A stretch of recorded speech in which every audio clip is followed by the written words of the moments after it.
49 అంటే సంతానం, 49 అంటే సంతోషం.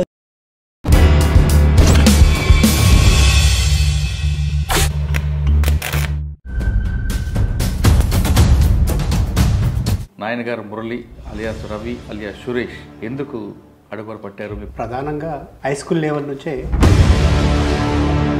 దాంట్లో సీరియస్గా పాల్గొనే వాళ్ళం. మంగీ దళం అనగానే అప్పట్లో పోలీసులకు కొమ్రం భీమును చంపించిన ఇన్ఫార్మర్ను చంపించారు లట్టు పటేల్ అని చెప్పేసి. అప్పట్లో రామారావు గారు నక్సలెట్ దేశభక్తులు అని ఆయన అనౌన్స్మెంట్ చేశారు. దాని పార్టీ ఏ విధంగా స్వీకరించింది? అది ఎలక్షన్ స్టార్ట్గానే భావించింది పార్టీ. ఎందుకంటే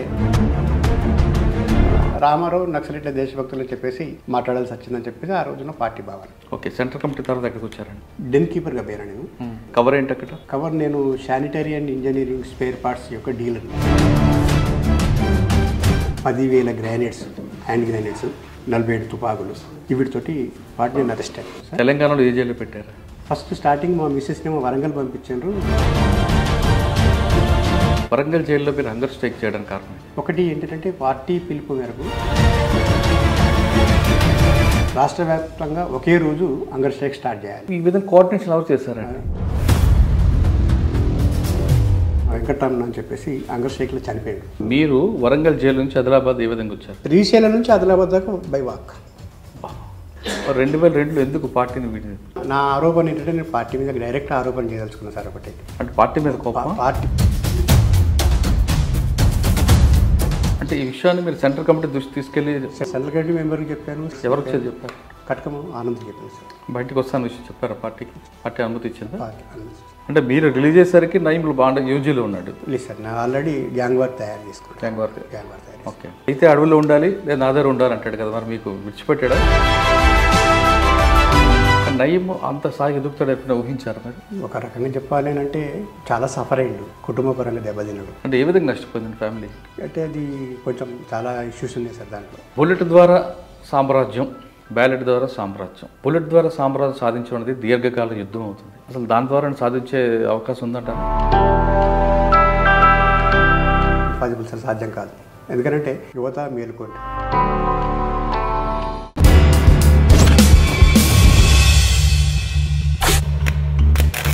వెల్కమ్ టు క్రైమ్ కన్ఫెషన్స్. గతంలో గ్రామాల్లో ఉన్న పరిస్థితుల ప్రభావము లేదా పెత్తందారుల పోకడలు నచ్చకో కొంతమంది యువకులు అడవి బాట పట్టారు. అడవిలోకి వెళ్ళిన తర్వాత అన్నలతో కలిసి ఎండనక వాననక వర్షం అనక చలి అనక అడవిలోనే రాత్రి పగలు తిరుగుతూ పీపుల్స్ కోసం పనిచేశారు. ఎక్కడ బడుగు బలహీన వర్గాలు ఉన్నారో వాళ్ళందరికీ మంచి బాటలు నడపాలని మంచి ఉద్దేశంతో అడవి బాట పట్టిన వాళ్ళు చాలా కాలం అడవిలో ఉన్నారు. వాళ్ళ ఆరోగ్య సమస్యలు కానీ వాళ్ళ కుటుంబం గురించి కానీ పూర్తిగా మర్చిపోయి కేవలం ప్రజల కోసమే త్యాగాలు చేస్తూ వాళ్ళ అడవిలో ఉండి ప్రజల చుట్టుపక్కల గ్రామీణ ప్రాంత ప్రజలందరికీ వాళ్ళలో చైతన్యం తేడానికి చాలా కృషి చేశారు. ఆ విధంగా అడవిబాటు పట్టిన చాలామంది యువకులు కొంతకాలం తర్వాత అనారోగ్య సమస్యలతోనూ లేదా పార్టీలో వాళ్ళకు విభేదాలు వచ్చో లేదా మరికొన్ని కారణాల చేత మరికొంతమంది ప్రభుత్వం ముందు సరెండర్ అయ్యారు. అటువంటి వాళ్ళని పరిచయం చేసే ఈ కార్యక్రమంలో ఈ వారం మన guest Murali alias Ravi alias Suresh. Adilabad జిల్లా కమిటీకి పనిచేశారు. దాదాపు 5.5 సంవత్సరాలు ఆదిలాబాద్ జిల్లాలో అప్పట్లో పరిస్థితులు ఏ విధంగా ఉండేవి, ఆ టైంలో ఇలాంటి పరిస్థితి ఉండేది, ఏ పరిస్థితుల ప్రభావంతో ఆయన అడుగుబాటు పెట్టారు, ముఖ్యంగా చెప్పాలంటే మంగ్లీ దళంలో పనిచేసిన ఆయన అప్పుడు ఎలాంటి కార్యక్రమాలు చేపట్టారు, వాళ్ళు అనుకున్న లక్ష్యం సాధించారా లేదా అనే విషయంతో పాటు ఒక లక్ష్యం కోసం వెళ్ళి అడవిలో ఉన్న ఆయన తిరిగి ఎందుకు జనజీవన శ్రమంతో కలవాల్సి వచ్చిందన్న విషయాల్ని మురళిని తెలుసుకుందాం. మురళి గారు నమస్తే అండి. నమస్కారం. మీ పేరు మురళి, నా పేరు Murali. Sir Murali alias Ravi alias Suresh, Nayani Murali, నాయన గారు మురళి. ఆదిలాబాద్ జిల్లా అనగానే గతంలో తీసుకుంటే ఒక మారుమూల ప్రాంతం, ఆంధ్రప్రదేశ్కి మహారాష్ట్ర సరిహద్దు. ఇక్కడ రోజు జరగని కార్యక్రమం అంటూ ఉండేది కదా అప్పట్లో. 1970 నుంచి దీని చరిత్ర తీసుకుంటే అప్పుడులో ఇక్కడ జరుగుతున్న కార్యక్రమాలు గ్రామీణ ప్రాంతంలో పెత్తందారులు పోకడలు అవ్వచ్చు, రకరకాల భూస్వాముల వ్యవస్థ అవ్వచ్చు, ఈ రకరకాల ఇష్యూస్ చేత కొంతమంది గ్రామీణ ప్రాంతాలు మీలాంటి యువకులు అప్పట్లో అడుగుబాటు పట్టడం, మీ లక్ష్య సాధన కోసం వాళ్ళు జీవితాన్ని త్యాగం చేసి తిరిగిన రోజులు ఉన్నాయి. అడవిలో వెళ్ళి పనిచేయడం అనేది అంత ఆషామాష వ్యవహారం కాదు. కన్న తల్లిదండ్రులని కుటుంబాన్ని పక్కన పెట్టి అడవిలో పగలు రాత్రి లేక చీకటి అనక ఏం లేక తిరుగుతూ వాళ్ళ ఆదివాసులు పెట్టిన అన్నం తింటూ వాళ్ళు పెట్టిన ఒక్కొక్కసారి అన్నం కూడా లేకపోయినా ప్రజల కోసం పంచాలి తపంతో మీరందరూ. అప్పట్లో మీలాంటి వాళ్ళందరూ అడుగుబాటు పట్టపట్టే ప్రభుత్వం కూడా కిందకి దిగి వచ్చింది. గ్రామీణ ప్రాంతాలకు ప్రభుత్వ పథకాలు వచ్చాయి, కొంత మార్పు కూడా వచ్చింది. దాన్ని ఎవ్వరూ కాదు అనలేరు. మీరు ఏ పరిస్థితుల్లో ఆదిలాబాద్ జిల్లా అడవుల్లోకి వెళ్ళారు? వెళ్ళిన తర్వాత మీరు అనుకున్న లక్ష్యం సాధించారా లేదా? ఒకటి, ఎలాంటి పరిస్థితులు ఎదుర్కొని మళ్ళీ తిరిగి జనజీవన సందులోకి వచ్చారు? ఈ ప్రశ్న సమాధానం చెప్పే ముందు నాయనగారు మురళి అలియాస్ రవి అలియాస్ సురేష్ ఎందుకు అడుగులు పట్టారు? మీ కుటుంబ నేపథ్యం ఏంటి? నా కుటుంబ నేపథ్యం మిడిల్ క్లాస్ ఫ్యామిలీ నాది. నిర్మల్ టౌన్, ఆదిలాబాద్ జిల్లాలో నిర్మల్ టౌన్. విద్యార్థి దశలోనే రాజకీయాల పట్ల, అంటే ఆర్ఎస్యు రాజకీయాల పట్ల, ప్రధానంగా నిర్మల్ పట్టణం ఇటు ఏబీవీపీ వర్సెస్ ఆర్ఎస్యుకు సంబంధించి టఫ్ వార్ నడుస్తుంటుంది. హై స్కూల్ లెవెల్ నుంచే ఈ విద్యార్థి సంఘాల మధ్యన అప్పుడు ఎలక్షన్స్, విద్యార్థి సంఘాలకు సంబంధించిన ఎలక్షన్స్ ప్రక్రియ ఉంటుంది కాబట్టి దాంట్లో సీరియస్గా పాల్గొనే వాళ్ళం. ప్రధానంగా విద్యా సమస్యల మీద, విద్యార్థుల సమస్యల మీదనే. అప్పుడు ప్రైవేట్ స్కూల్స్ లేకపోవడం ఫలితంగా చదువుకుంటున్న పిల్లలకు కాలేజీలలో ప్రధానమైన సమస్య సీట్ల సమస్య. ఆ సీట్లు సరిగా దొరకక సంవత్సరాలు చాలామంది గ్యాప్ అవుతుండే. ఆ సందర్భంలో అదనపు క్లాసుల కోసమని, తర్వాత అదనపు స్టాఫ్ కోసమని ఆర్ఎస్ నాయకత్వంలో విపరీతంగా స్ట్రగుల్స్ జరిగే కాలం అది. ఆ స్ట్రగుల్స్లో ప్రత్యేకంగా నిర్మల్లో బుధవారపేట అనే ఒక వాడ ఉంటుంది. ఆ వాడలో దాదాపుగా అందరూ ఆర్ఎస్యులో పనిచేసిన వాళ్ళే. ప్రతి ఇంటింటికి ఆర్ఎస్యు లేని ఇల్లు అంటూ లేకపోతుంది జనరల్గా. ఇది 78, 79లో స్టార్ట్ అయింది. అది 80s వచ్చరికి వెళ్ళే సారా వ్యతిరేక ఉద్యమాలు. మా నిర్మల్లో సారా వ్యాపారులు చాలా పెద్ద ఎత్తున సారా వ్యాపారం చేసేవాళ్ళు. నిర్మల్ కేంద్రంగానే ఆదిలాబాద్ జిల్లా అంతా కూడా సారా సప్లై అయ్యేది. అట్లా ఆర్ఎస్ నాయకత్వంలో సారా వ్యతిరేక ఉద్యమాలు చేపట్టి తర్వాత విద్యార్థి సమస్యల మీద కొట్లాడి పోరాటాలు చేసి అనేక విజయాలు సాధించిన సందర్భం అది. అదే సమయంలో అక్కడ 2 మతాల మధ్యన విభేదాలు కూడా ఎక్కువ ఉండేది. దాన్ని ఇప్పుడే మీరు నోటీస్ చేశారా? అవును, అంటే 2 మతాల మధ్యన అది అంటే ఈ టైంలో లేదు, 80sలో ఉంది. 80-85 మధ్య మీరు టైంలో లేదు 80-85 మధ్యన కొనసాగింది. కానీ 1-2 సందర్భాల్లోనే చాలా సీరియస్ ఇష్యూ అయింది తప్పిస్తే బైన్సా మాదిరిగా నిర్మల్లో ఎప్పుడు కూడా కమ్యూనల్ ఇష్యూస్ చాలా సీరియస్గా కాలేదు. కర్ఫ్యూలు విధించి కనిపిస్తే కాల్చివేత ఆర్డర్లు తీసుకొచ్చి నిర్మల్ని కొన్ని వారాల పాటు నిర్మానుష్యంగా ఉంచిన సందర్భాలు కూడా ఉన్నాయి అక్కడ 80-81 ప్రాంతాల్లో. దానికి కూడా అంటే ఆ టైంలో తెలియక చాలామంది పిల్లవాళ్ళు అంటే ఒక రకమైన యాజిటేషన్లో, ఒక ఉద్యమంలో, దాంట్లో ఈ కమ్యూనల్ ఇష్యూస్లో ఆర్ఎస్యు వాళ్ళు కూడా పాల్గొనేవాళ్ళు, ఏబీపీ వాళ్ళు కూడా పాల్గొనేవాళ్ళు. ఆర్ఎస్యు ఏబీపీ వాళ్ళ మీద దాడులు చేయడం, ఏబీపీ వాళ్ళు ఆర్ఎస్యుల మీద దాడి చేయడం, ఇది నిరంతర ప్రక్రియ కొనసాగేది అక్కడ. దాంట్లో భాగంగా 86లో, అంటే నేను ఇంటర్మీడియట్ సెకండ్ ఇయర్ వచ్చిన తర్వాత 86లో వాళ్ళు మా మీద దాడి చేసేడు, మా తలలు బడగొట్టడం, మేము వాళ్ళ మీద దాడి చేయడము, ఇట్లా కొన్ని పోలీస్ కేసులు అయ్యి అనివార్యంగా యూజ్ కావాల్సి వచ్చింది. 86 జూలైలో నేను టోటల్లీ బయటకు వెళ్ళిపోయాను. అంటే అప్పటికి మీకు పార్టీతో సంబంధాలు ఉన్నాయి. మీ పార్టీ నుంచి పిలుపు ఎవరు ఇచ్చారు? పార్టీలో అంటే రెగ్యులర్గా ఏంటంటే ఆదిలాబాద్ జిల్లా విషయానికి వస్తే అప్పుడు ఆదిలాబాద్ టౌన్ ఒకటి, బోధ్ టౌన్ ఒకటి, బైన్సా టౌన్ ఒకటి, నిర్మల్ టౌన్ ఒకటి, ఖానాపూర్ టౌన్ ఒకటి, ఈ ప్రాంతాలలో సెంట్రల్ ఆర్గనైజర్స్ అని చెప్పేసి ఒక్కొక్క సీఓ ఉండేవాళ్ళు, సింగిల్ మెన్. వాళ్ళ కార్యక్రమం అంతా కూడా విద్యార్థి ఆర్గనైజేషన్ని బిల్డప్ చేయడం, ఆర్ఎస్ని బిల్డప్ చేయడం, ఆయా వాడలలో సెల్స్ పెట్టడం, ఆర్ఎస్యు సెల్స్ పెట్టడం, కాలేజీలలో సెల్స్ పెట్టడం, ఆ సెల్స్ నాయకత్వంలో కొట్లాడించడం అనేది జరిగేది. యూజీ క్యాడర్, సెటిల్ ఆర్గనైజర్ అంటే యూజీ క్యాడర్ అనేది. మాకు ఫస్ట్ ఇంప్రెషన్ అంటే భూపతి రెడ్డి అని చెప్పేసి కడెం మండలం ధర్మాజ్పేట విలేజ్లో ఆర్ఎస్యు నాయకుడు ఉండే. ఆయన మా నిర్మల్కు ఫస్ట్ ఆర్ఎస్యు ఆర్గనైజేషన్లో వచ్చి చాలామంది విద్యార్థులను ఉద్యమాల వైపు ప్రేరేపణ చేయడానికి దోహదం చేసిండు. అట్లా ఆయన ఇన్స్పిరేషన్తో మేమందరం వచ్చినాం. అప్పుడు ఇక్కడ అమ్మ నాన్న ఒక వ్యవస్థ, మీకు కుటుంబం అంతా కూడా, మీరు ఇటువైపు తిరుగుతున్నప్పుడు వాళ్ళు ఎప్పుడు అబ్జెక్షన్ చేయలేదా మీకు, ఎందుకు మనకి కార్యక్రమాలు అని? అంటే జనరల్గా అక్కడ వాతావరణం ఎట్టుంటుండేదంటే మేము స్కూల్కి పోతున్నామా ఇంటికి వస్తున్నామా అనే వరకే వాళ్ళు చూసేవాళ్ళు అంతే. కానీ బయట ఏ రాజకీయాల వైపు ఏ ఆర్ఎస్ వైపు ఉన్నారా వీళ్ళు, ఏబీవీ వైపు ఉన్నారా అనేది అంత పెద్ద పట్టించుకునేవాళ్ళు కాదు. అంటే మా ఫ్యామిలీ బ్యాక్గ్రౌండ్ విషయానికి వస్తేనేమో మా ఫాదర్ ఎక్కువ ఇంట్లో ఉండేవాడు కాదు, వ్యాపారరీత్యా ఇతర వేరే గ్రామాలకు పోయి వ్యాపారం చేసుకుంటే ఇంట్లో ఆర్థిక పరిస్థితి బాగానే ఉంది, మిడిల్ క్లాస్ ఫ్యామిలీకి. ఓకే, మీరు అటువైపు వచ్చారు. భూపతి రెడ్డి గారి యొక్క ప్రేరణతో ఎప్పుడు భూపతిరావు ఓకే, ఆ ప్రేరణతో ఎక్కడికి వెళ్ళారు ఫస్ట్? అంటే ఆయన భావాజాలం అప్పటి నుంచి మీకు ఉంది. అయితే అప్పటికైనా ఒక మిస్ఫేర్లో చనిపోయాడు 83లో. స్క్వాడ్లోకి వెళ్ళిపోయింది. రిప్రెషన్ బాగా ఇది ఆదిలాబాద్ టౌన్ సేవగా పనిచేస్తూ ఇక్కడ కొన్ని సమస్యలు వచ్చి రిప్రెషన్ సీరియస్ అయ్యి ఇక అరెస్ట్ చేస్తారు అనే ఆలోచనకు వచ్చేసి ఆయన యూజ్ అయిన కొద్ది రోజులకే ఒక మిస్ఫైర్లో చనిపోయాడు. అంటే మిస్ఫైర్ అని అంటే తనకు తాను ఆత్మహత్య చేసుకున్నాడు. ఆత్మహత్యలు చనిపోయిన తర్వాత 84లో చనిపోయాడు ఆయన. చనిపోయిన తర్వాత మాకు ఫస్ట్ గట్టుబాబు అని చెప్పేసి ఒక సీఓ ఉండే, ఆ తర్వాత సుధాకర్ ఎస్కే అని చెప్పేసి ఒక సీఓ వచ్చాడు, ఆ తర్వాత సలీం అని చెప్పేసి ఒక సీఓ వచ్చాడు, ఆ తర్వాత రీసెంట్లీ మొన్న ఈ స్నేక్ బైట్తో చనిపోయిన శీషు అని చెప్పేసి గోదావరికి అని ఆయన లాస్ట్ సీఓ ఆయన వచ్చాడు. మేము సలీం అలియాస్ భిక్షపతి అని చెప్పేసి బెల్లంపల్లి వాసుడు, ఆయన సీఓగా ఉన్నప్పుడు ఆయన నాయకత్వంలో టౌన్లో కొన్ని యాక్షన్స్ చేసి ఏబీ వాళ్ళ మీద బీజేపీ వాళ్ళ మీద యాక్షన్స్ చేసి ఇక దాని రిప్రెషన్ గురై అనివార్యంగా యూజ్కి పోవాల్సిన పరిస్థితికి ఏర్పడి అట్లా యూజ్ అయ్యాను. 86లో యూజ్ అయ్యాను. ఫస్ట్లో అంతే 86 వరకు మీరు నిర్మల్ ప్రాంతంలో ఉన్నారు, కానీ 86లో యూజీకి వెళ్ళారు.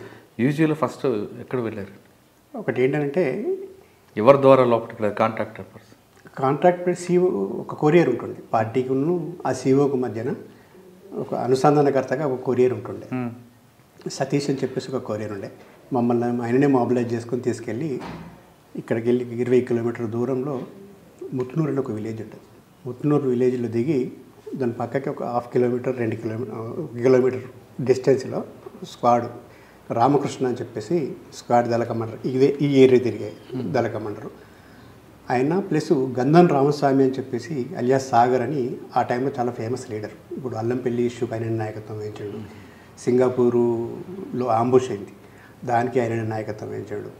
అంటే జిల్లాలో పెద్ద ఎత్తున ఈ హింసాయుత కార్యక్రమాలలో చాలా సీరియస్గా పాల్గొన్న వ్యక్తి. అప్పటికి ఆయన జిల్లా కమిటీ సెక్రటరీ, ఆయన ఇక్కడనే ఉండే.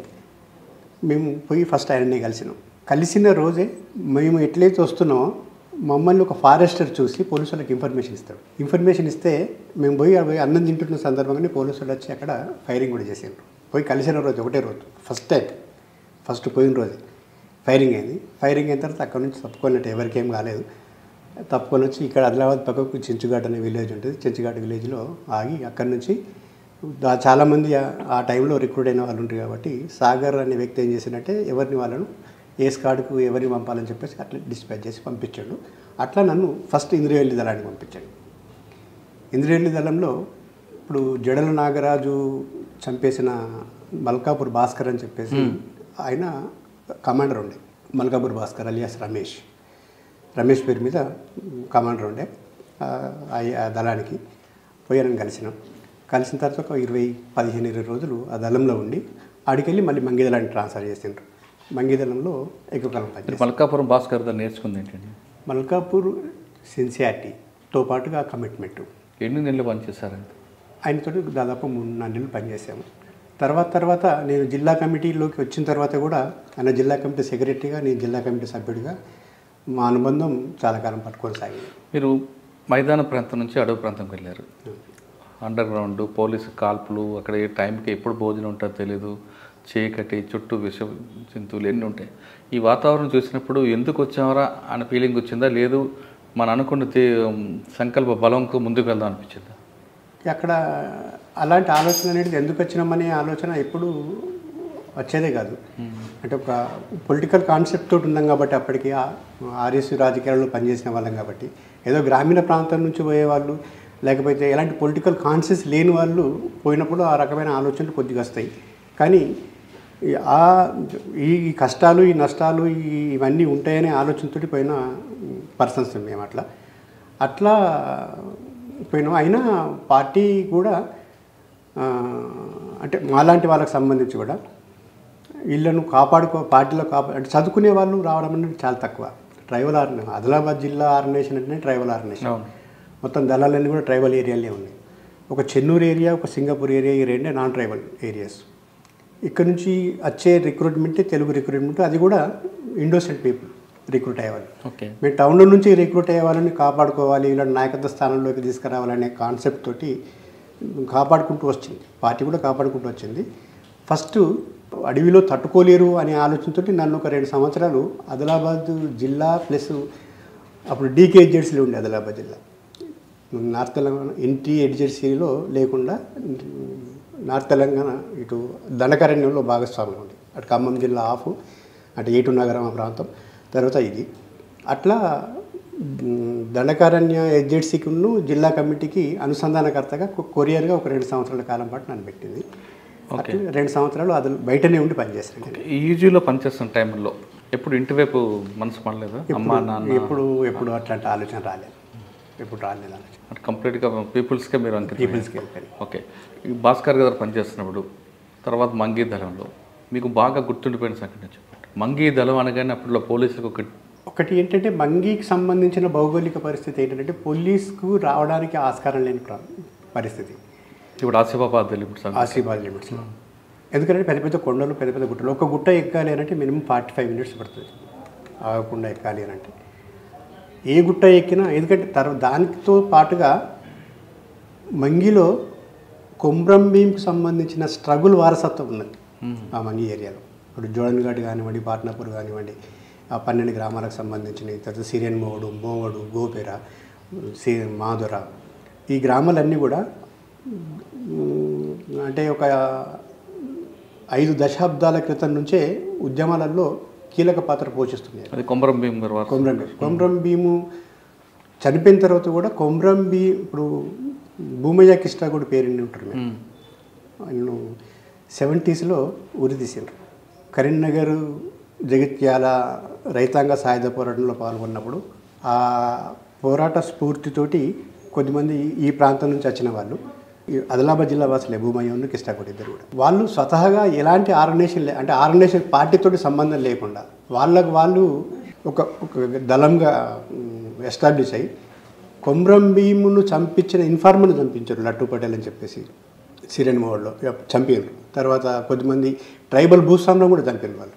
ఇప్పుడు ఆత్రం సక్కు ఎమ్మెల్యే విలేజ్లో లక్ష్మీపూరు, గోవెన, గిన్నెర అనే గ్రామాలు ఉన్నాయి. ఈ గ్రామాలకు సంబంధించిన కొద్దిమంది భూస్వాములు కూడా చంపారు. అట్లా పోరాట వారసత్వం ఉన్న ప్రాంతం అది. దానికి తోడు ఏంటంటే బలగాలకు, అంటే ప్రభుత్వ బలగాలకు ఎలాంటి ఇన్ఫర్మేషన్ పోయేది కాదు.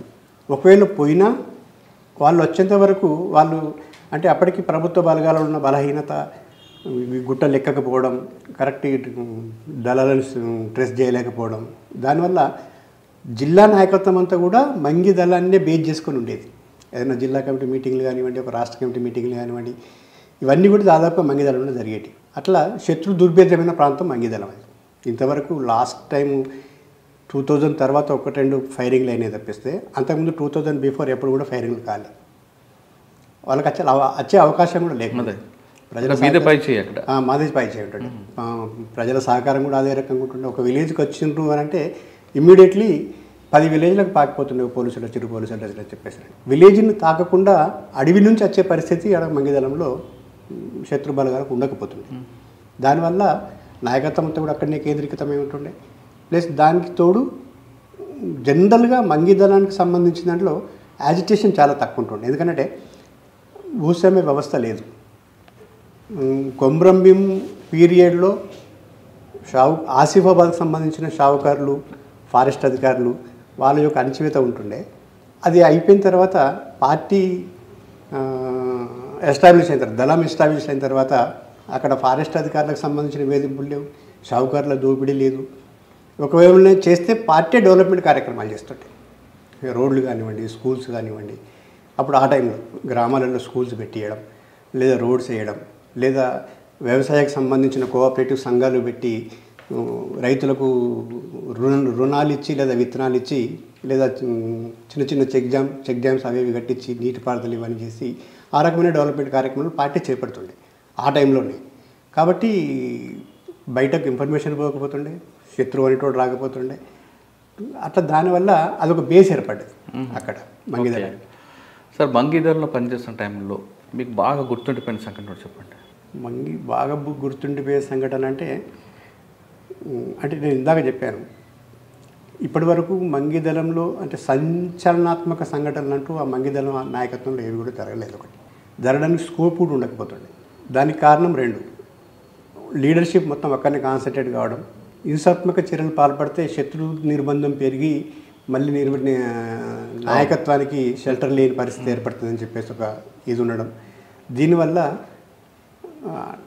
సంచలనాత్మక కార్యక్రమాలు అంటూ పెద్ద ఎత్తున అంటే పీపుల్కి సంబంధించిన కార్యక్రమాలు మాత్రం ఎక్కువ ఫోకస్ పెట్టండి. ఇంకొకటి ఏంటంటే ఈరోజు కొమరం భీంకి సంబంధించిన జోడన్ ఘాట్లో పెద్ద ఎత్తున కార్యక్రమాలు చేపడుతున్నారు.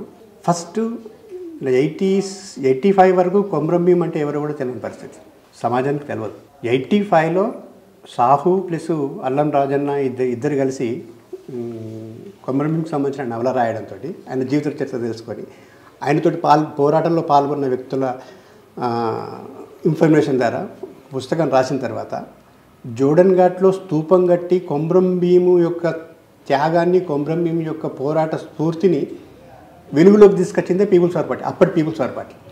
అప్పటి వరకు కొమరం భీం అంటే కూడా ఎవరో తెలియదు, ఆదివాసీ ప్రజలకు తెలియదు, బయట ప్రపంచానికి కూడా తెలియదు. 87లో స్టార్ట్ అయింది ఆ ప్రక్రియ.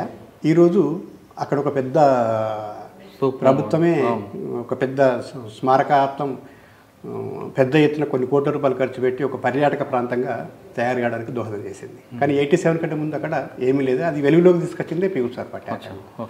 అది ఒక కార్యక్రమంలో మీరు ఉన్నారు? మేము ఉన్నాం. స్టార్టింగ్ మేము ఉన్నాం. మొత్తం ఆ ఏరియా ప్రాంతాల ప్రజలందరినీ కూడా గుమిగూడి 87లో పెద్ద ఎత్తున బహిరంగ సభ పెట్టి అక్కడ బుడిగి రవీందర్ అలియాస్ జగదీష్ అని చెప్పేసి కమాండ్ ఉండే. ఆయన నాయకత్వంలో ఆ కార్యక్రమం తీసుకొని దాన్ని వెలుగులోకి తీసుకొచ్చింది. అప్పుడు అది మంగిదలంలో ఒక గొప్ప సంచలనాత్మక కార్యక్రమం జరిగింది అని అంటే అదొకటి.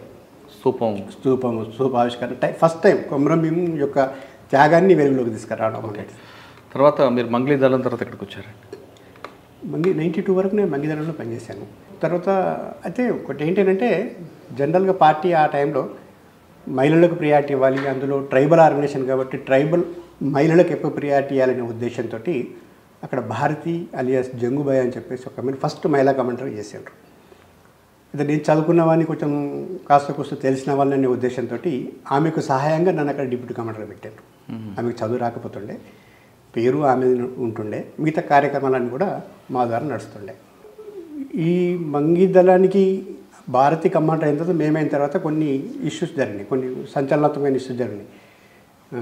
ఒకటి కొద్దిమంది ఇన్ఫార్మర్ని చంపేయడం, తర్వాత ఈ సిర్పూర్కి సంబంధించిన మండల ఆఫీసును, తర్వాత కొన్ని అంటే ఎన్కౌంటర్లకు వ్యతిరేకంగా అంతవరకు ఏమి చేయలేని పరిస్థితుల్లో అక్కడ ప్రజల్లో చల్లం లేదు అని చెప్పేసి అనుకుంటున్న సందర్భంగా ఇవి తీసుకురావడం వల్ల ఈ 2-3 సంవత్సరాల కాలంలో ప్రజల్ని ఒక పెద్ద ఎత్తున కదిలించడానికి దోహదం చేసింది కొన్ని కార్యక్రమాలు. ఆ కార్యక్రమంలో మీకు బాగా గుర్తున్నది లేదు మీరు పాల్గొన్న కార్యక్రమం చెప్పండి. మీరు పాల్గొన్న కార్యక్రమం అంటే ఒకటి అంటే మీకు ఇబ్బంది లేకపోతే కొన్ని ప్రభుత్వ ఆస్తులను ధ్వంసం చేయడం అనేది అంతవరకు అక్కడ ఆ ప్రాంతంలో అది లేకుండా 80sలో ఆ ప్రాంతంలో అది లేకుండే. శత్రువు మీద అయితే ఎప్పుడు దాడులు చేయడం కానీ శత్రువు పార్టీ మీద దాడి చేయడం కానీ అట్లాంటి సంఘటన. ఆ టైంలో మీకు బాగా ఇబ్బంది పెట్టే పోలీస్ ఆఫీసర్ ఎవరు ఉండేవారండి? అంటే ఈ ఆఫీసర్ నుంచి మనకు చాలా అంటే ఇప్పుడు వివేక్ ఆ టైంలో ఆయన నాయకత్వంలో ఫస్ట్ స్టార్టింగ్ అడవిలోకి కుమ్మింగ్ రావడం అనేది స్టార్ట్ అయింది.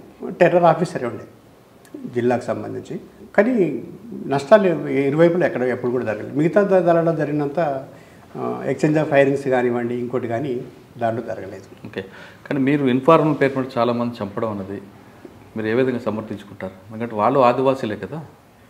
కరెక్టే. ఒకటి ఏంటంటే దీంట్లో అంటే చెప్పమంటే వాళ్ళకి పోలీసుల వైపు నుంచి ఉంటుంది, చెప్పకపోతే పోలీసులు, చెప్పితే మీరు, మీ ఇద్దరి మధ్యన అప్పుడు ఆదివాసులు నలిగిపోయిన వాస్తవా కాదంటారు?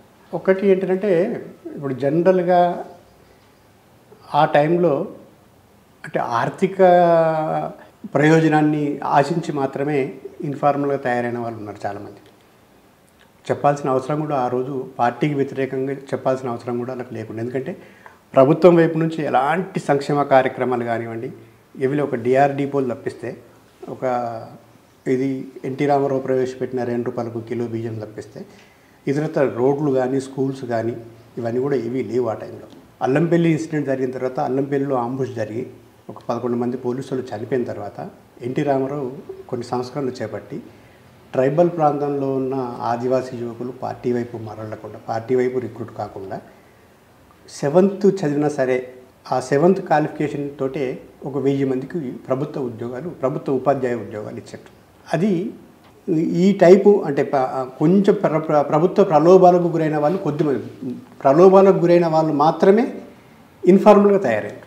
తర్వాత ప్రభుత్వ సంస్కరణలు అనేవి కూడా 1-2 సంస్కరణలు తప్పిస్తే ఈ రోజుకు జరుగుతున్న సంస్కరణల వరకు ఏవైతున్నాయో అవి ఆ రోజు లేవు, అసలు లేవు.